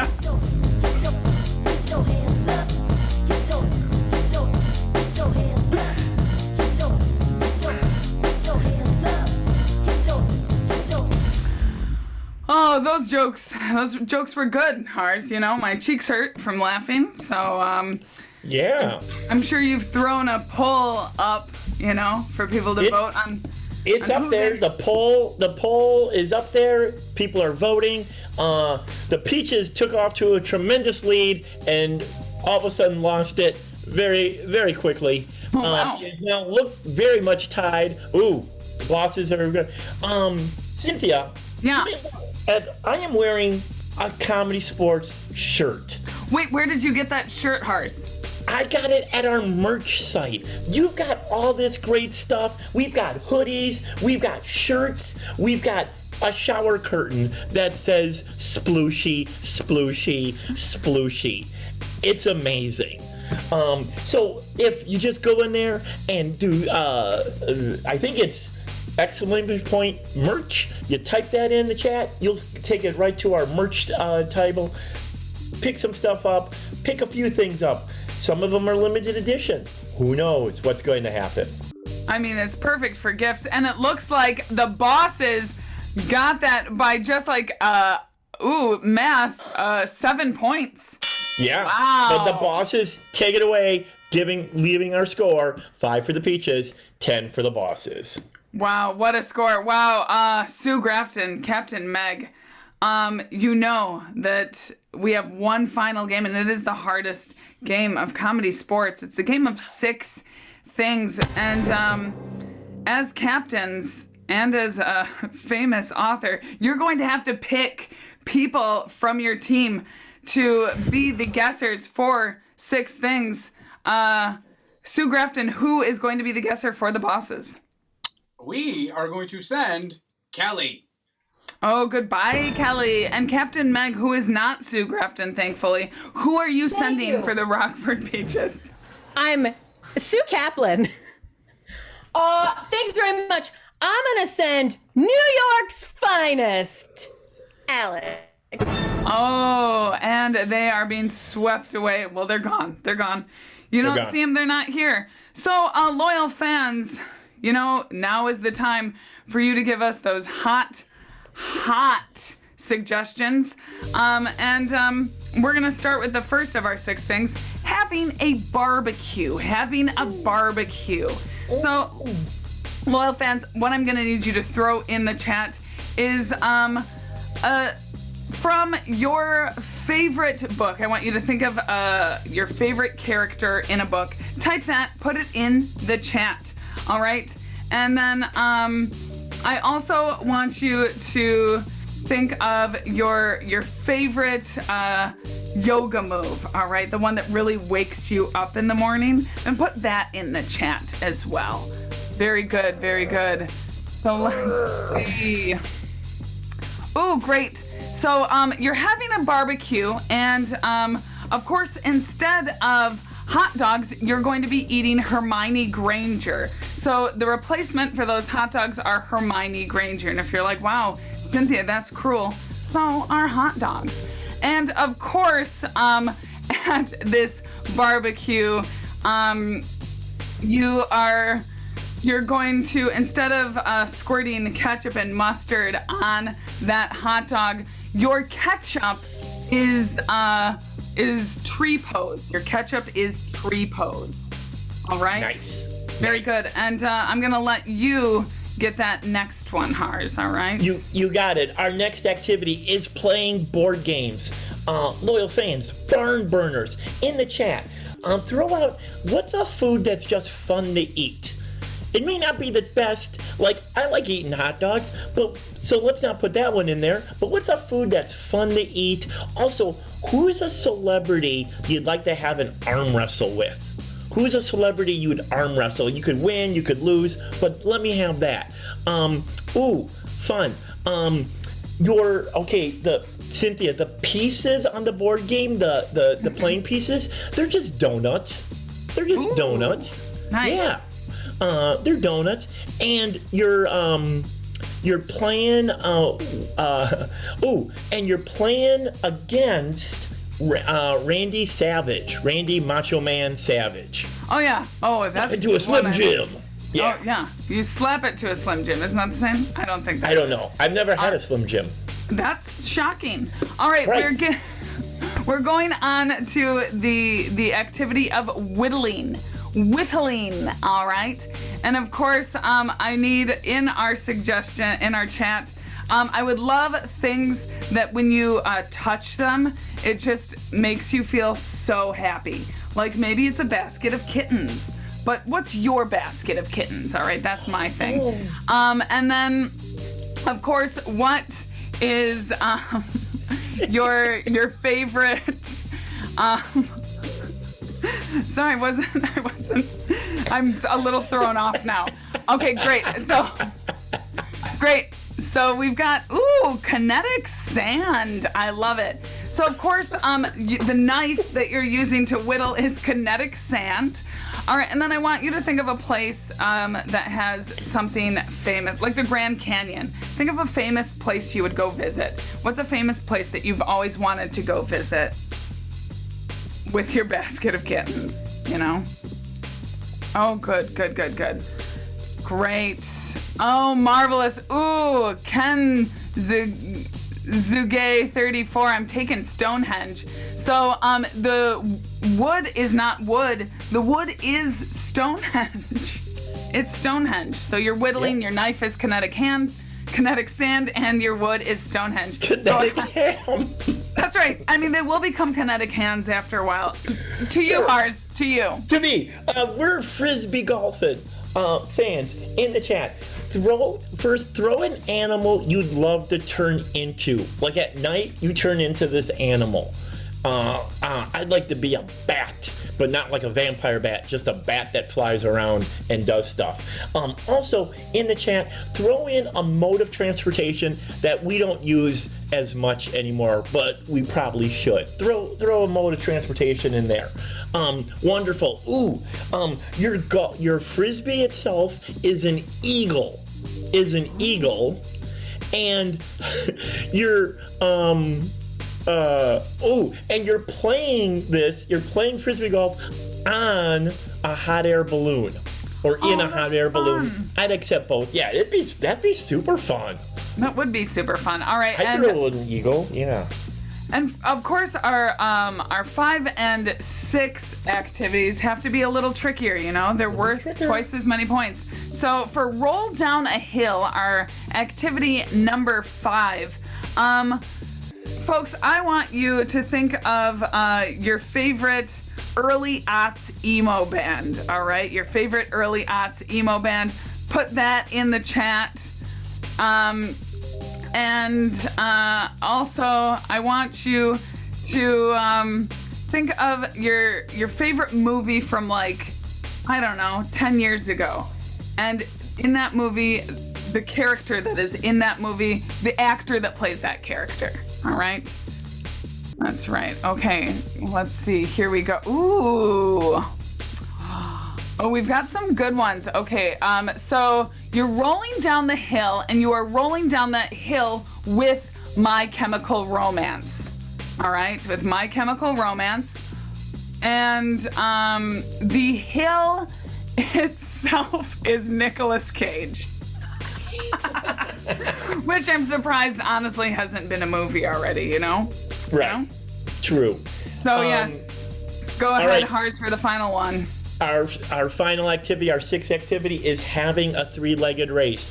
Loyal fans, in the chat, and I know both Bethany Remley and Susan Remley will be very happy I'm getting this suggestion. This is an homage to them, but throw in the chat your favorite Billy Joel song.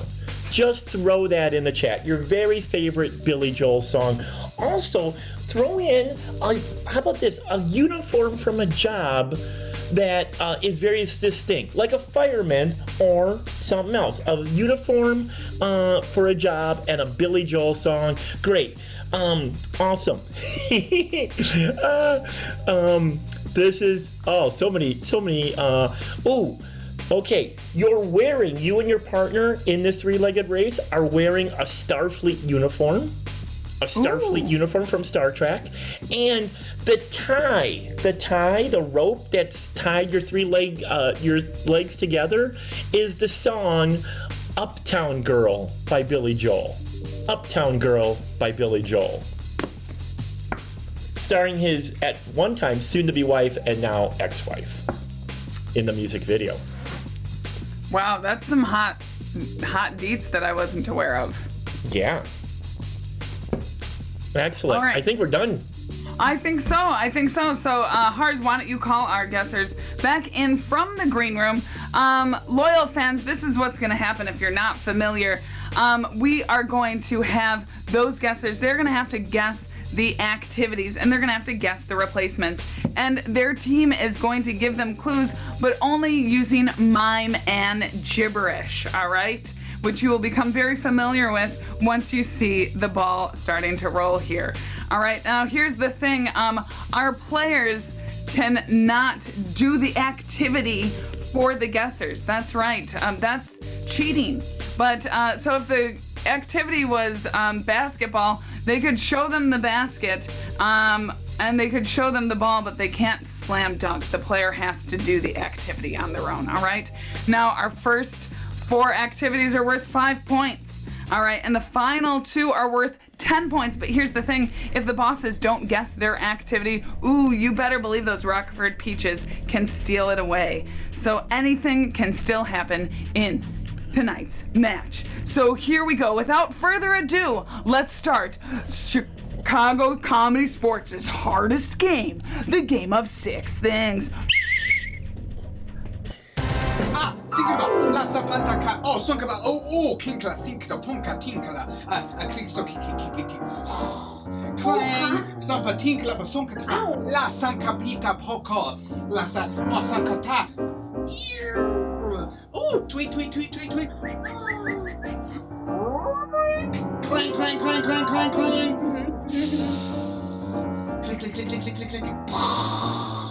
Oh, sonkalabatika. 1 minute, players, 1 minute.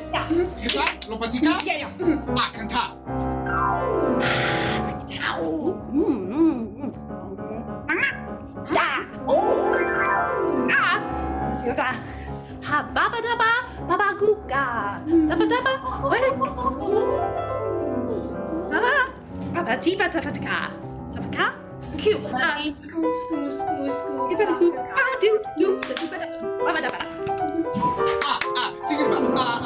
30 seconds, players, 30 seconds. Afonkalik tabasonka ala katik bata ala sonka tabila sonka bitaka asankala katika ofonkala kata fonkala pafon kalito po tinkala kata. Excellent. All right. You have 11 seconds. Yep, 11 seconds left. Kelly, what are you doing? Ref Cynthia, I think I am making breakfast, and instead of the egg, it's a choir conductor, and instead of the stove, it's tree pose in yoga.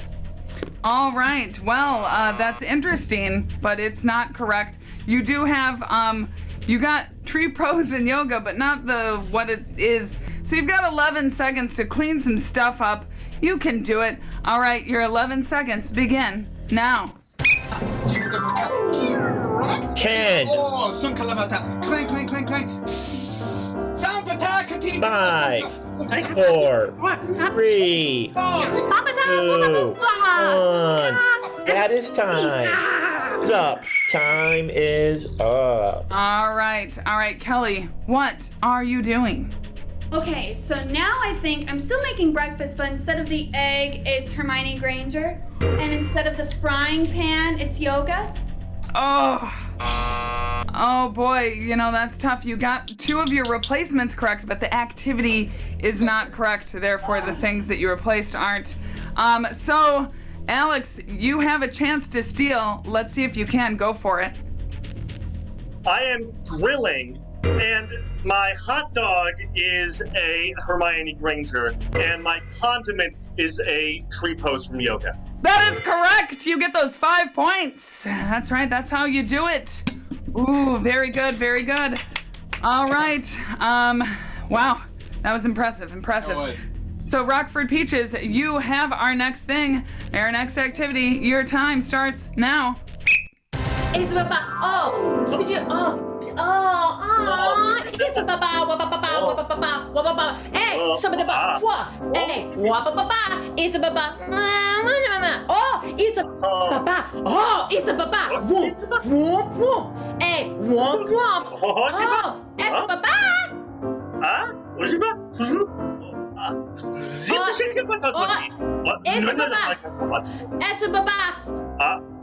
1 minute, players, 1 minute.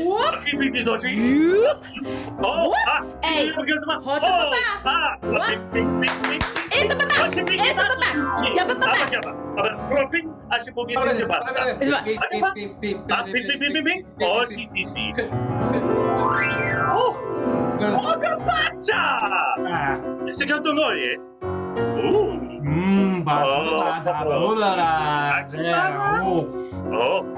Akita? Okay, bene? Like,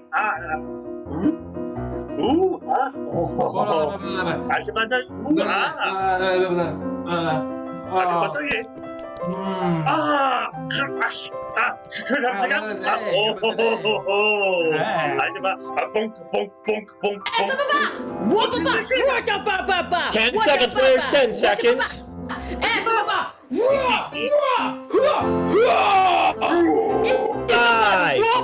4, 3. All right. There's no time left. Alex, what are you doing? I am playing board games, and my pieces have been replaced with apple pie, and I am playing against Dwayne "The Rock" Johnson. Yeah! Oh, you got the activity. The other things are very close, but I'm sorry, close only counts in horseshoes, and we are playing 6 things. Kelly, what are you doing? We are playing a board game, and instead of the pieces, it's a slushie, and instead of the board itself, it's the Hulk. Oh, very good guesses. But you were playing board games. The pieces were donuts. And of course, the other thing was you were playing versus Macho Randy Man Savage. Right. Macho Man Randy Savage. That's Macho Man. Macho Randy. It's Macho Randy Man Savage. It's what I said it is, okay? The Randy Man can. That's right. Words get scrambled in my brain. All right. Anyway, back to the bosses.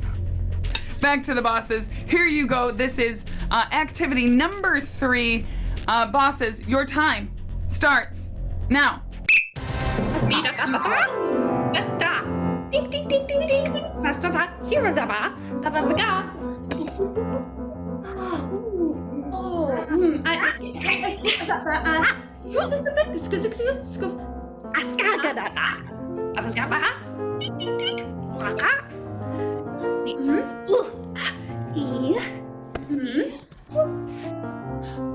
It's good. King, king, king, king, king, king, king, king, king. Iska. 1 minute, players. 1 minute.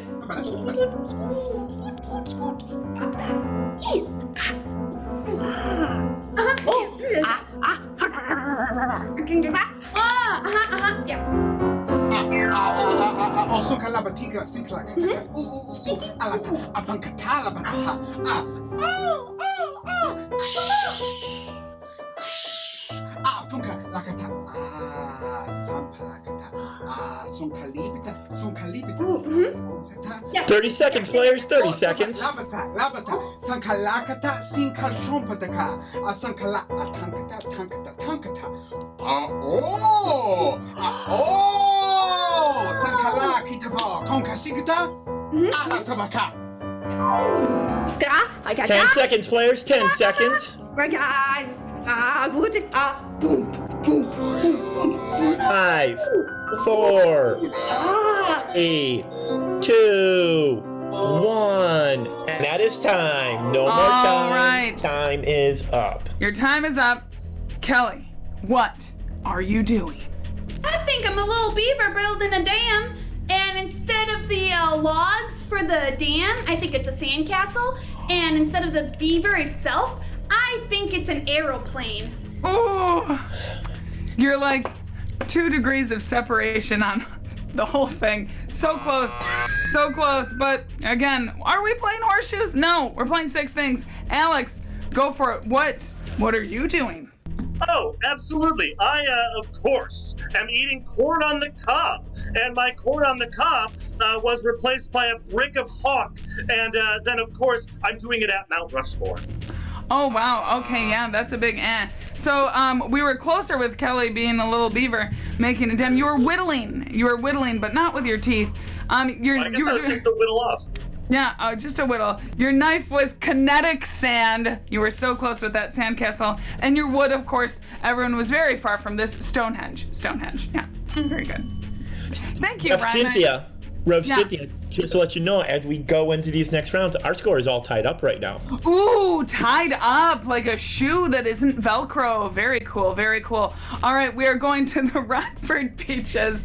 That's right, you're up next. And your time starts now.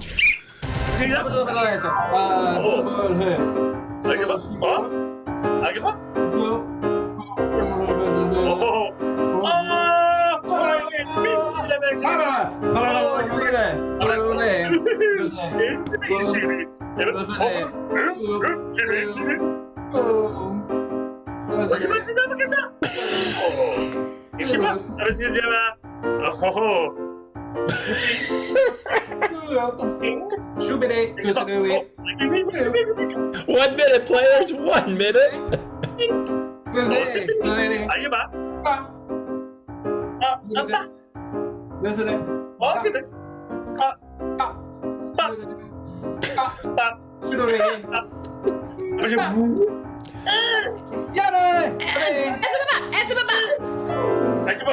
Whoa! 30 seconds, players. 30 seconds. Oh.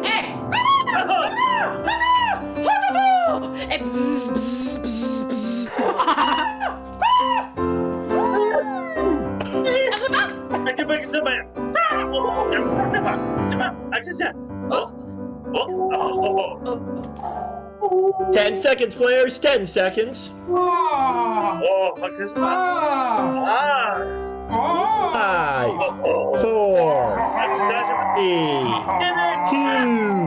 1. That is time. Oh, that is time. That's time. All right, Alex, what are you doing? I'd love to know. It could not be more simple. I am playing large tennis with the cast of Chicken Run in a train tour. Yeah! Thank you. I will take the points to go. Give him the X!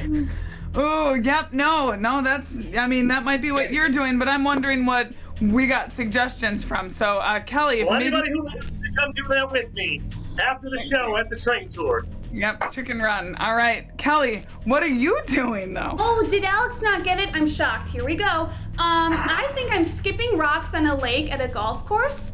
And I think instead of the golf clubs, I think it's, what was the first thing I decided it was? I think it was a lightsaber. And then, oh wait, no, it was an American Eagle. It was a bald eagle. It was a bald eagle. And then instead of the lake itself, that was the cast of Friends. Yes, you know, they're all known for this. Yeah. Yes. Very good. Very good. Very great. That was entertaining, to say the least. The thing that you were doing a little less entertaining, frisbee golf. I mean, it's entertaining for people.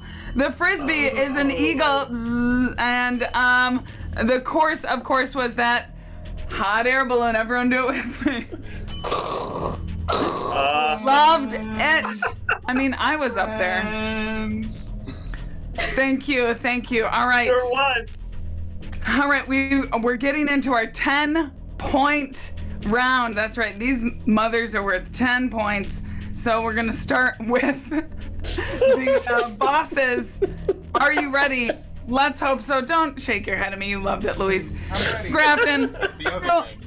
So you loved it, and your time starts now.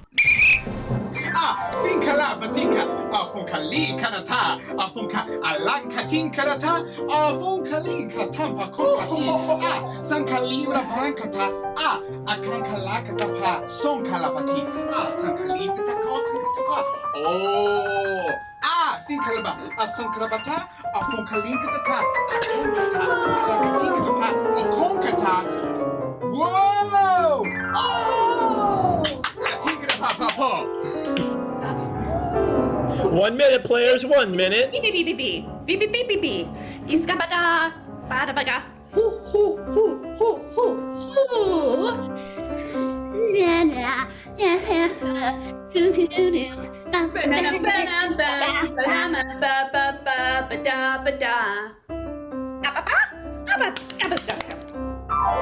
Na. Tinker Sinkabata, Alakatigabo, or Sonkala, Akansinkabata, 30 seconds, players. 30 seconds. Akatigabo too. Some pumpata, papiti, papo patita, tom pakitita, oh, Sinkalakatiku, a skokati, a lokatikabo, a funka, lakatikabo, Sika, Sika, a funkata. 10 seconds, players. 10 seconds. All right, we've got 10 seconds left. Kelly, what you doing? I think I'm falling off a mountain. And the person I'm falling off a mountain with is the entire band of Good Charlotte. And the mountain itself is yet another band. It might be just Mick Jagger. No! Okay. You know what? All right, I'm gonna give you the activity. I feel like you're close enough. It's rolling down a hill. I'm gonna give you that. Falling off a mountain. It's the same thing if you're a kid. But you have to clean. It is Sue Grafton for me. All right. We weren't all 6 feet tall at 5. I wasn't 6 feet tall at 5. I was 4'9". All right. So here we go. You have 2 things to clean up. Rolling down a hill, clean it up. You've got 11 seconds. Begin. 9.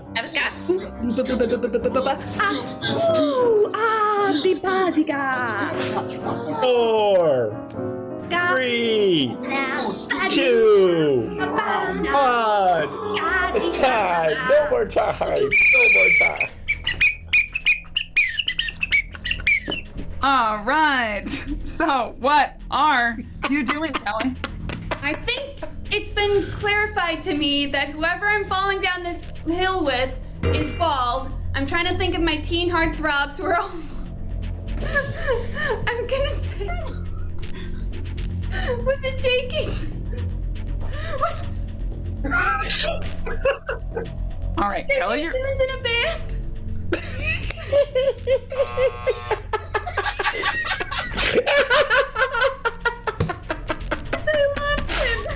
The bald teen heartthrob. Oh, God. No, the quick answer is no. The quick answer is no. It's not. But thank you for sharing. Thank you for sharing. Okay, great. Great. Alex, what you doing? Of course, I'm rolling down a hill with the Jonas Brothers, and my hill is the kitchen from Ratatouille. Oh, I mean, some people have called Nick Cage the kitchen to Ratatouille. And you were with My Chemical Romance. Oh. The Jonas Brothers of the suburbs. Aren't the Jonas Brothers of the suburbs? Thank you, Depends on Sue. which Jonas Brothers you're listening to. No, those hardcore young men never made an appearance in my mother's car. All right, everyone, we've got one more. It's time for the Rockford Peaches. Cynthia.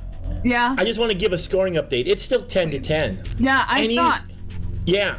Anyone who wins, gets this one, will win the match. Wins. Right, Yeah. and I mean, anything could happen still. Right. Clearly, we've seen If it they all. don't win, if neither of them team get it, we have to go to a tiebreaker. Oh, I've got a few tiebreakers in mind. All right, I'm just sure ask. you do. I'm sure you do. Ask Macho Man Randy Man. All right, here we go. Our final activity for the Rockford Peaches. Your time starts now. Hey, some of the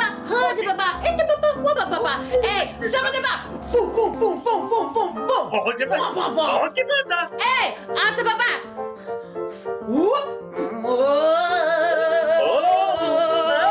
Answer baba. Answer baba. Answer baba.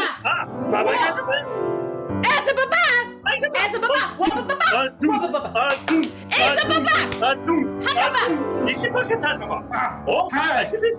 Oh, my God! 1 minute, players, 1 minute.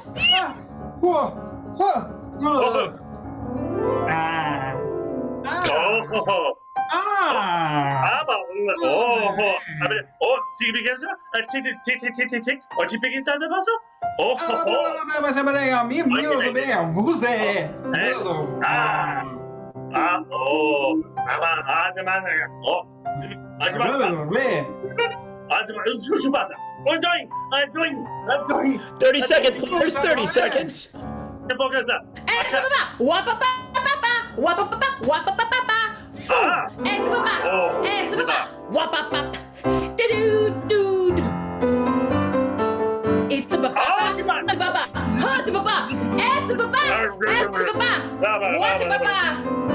It's players. 10 seconds. 5. 2. All right. I believe I've stopped the clock. I stopped the clock. All right. So, Alex. 4 seconds left. 4 seconds. What are you doing? I am doing a 3-legged race with my favorite Martian, and the rope binding us together is Christy Brinkley. That is the correct response, Meg. All right. So you got the activity. It is the 3-legged race. Everything else is just, it's not correct. And you've got 4 seconds to get it correct. All right. All right. All right. The time will start now. 4, 3, 2, 1.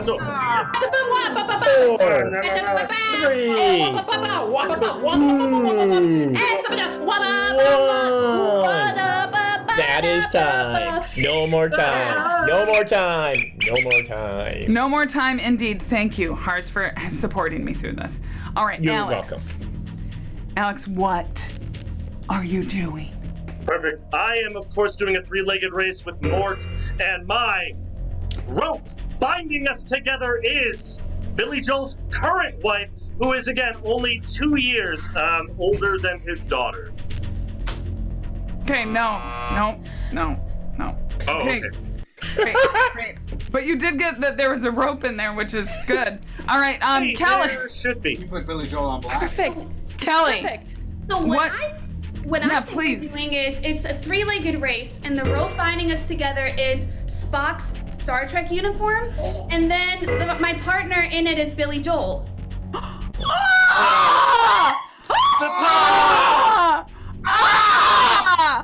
the partner an Uptown Girl? It is, but you know what? That's good that you're getting it after the fact. You were so close! It was 3-legged race. The outfit is the Starfleet uniform, and the rope is Uptown Girl. Oh my gosh! All right. So this is what we we've got. combined make one amazing 6 things play. It's true. So we have got a tie. This is unprecedented. Everyone's favorite word from the last 5 years. Unprecedented. So what we're gonna do is what I like to call a little tiebreaker. That's right. And this is how we're gonna do it. I need both my teams to the screen. That is right. If you can do that for me, Jason. And what's gonna happen here is we are going to do a screen test, but of course we are going to use Randy Macho Man Savage. Everyone will be using Randy that guy, the Macho Man Savage. I got it. And the movie, of course, that you are screen testing, I'm taking from our chat earlier, is the movie Harry Potter. So it's Randy Macho Man Savage doing a screen test for Harry Potter. Folks, we'll find out from you all to see who did the best. We're gonna start with Captain Meg. Go. I don't know this game, so I'm really gonna fly by the seat of my pants. Snap into a Slim Jim from Hufflepuff. And that's exactly how you play this game. Great. Luis. Hey, Harry Potter, I'm coming to Little Private Drive to tell you you're a wizard. Eric. Hey, ooh. And for showing great gratitude, 10 points for Gryffindor. Caitlin. I'm teen heartthrob Voldemort, and I say Avada Kedavra!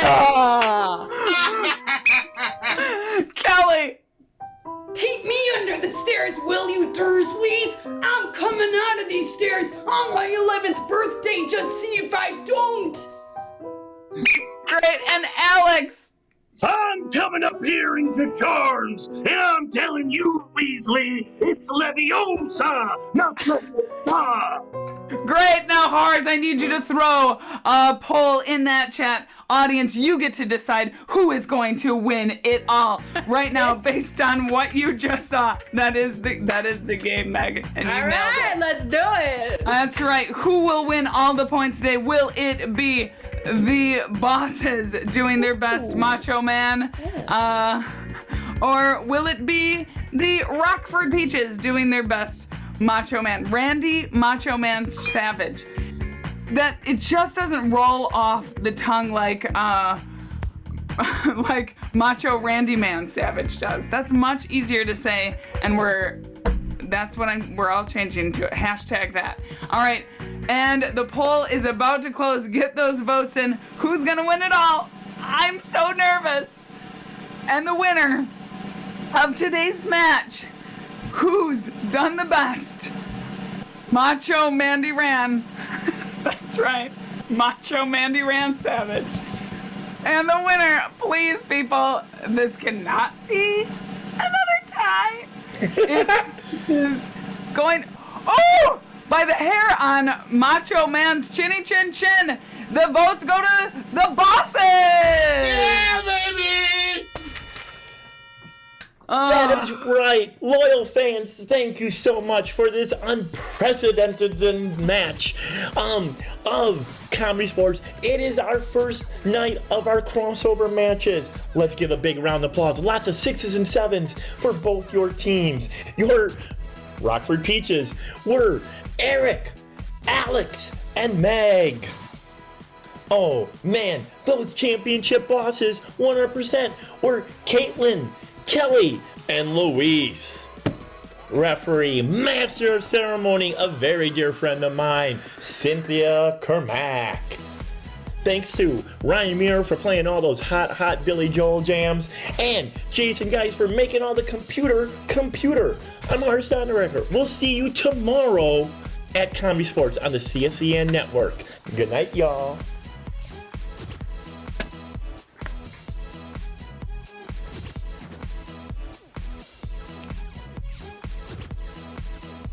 All right, hello everybody, and welcome back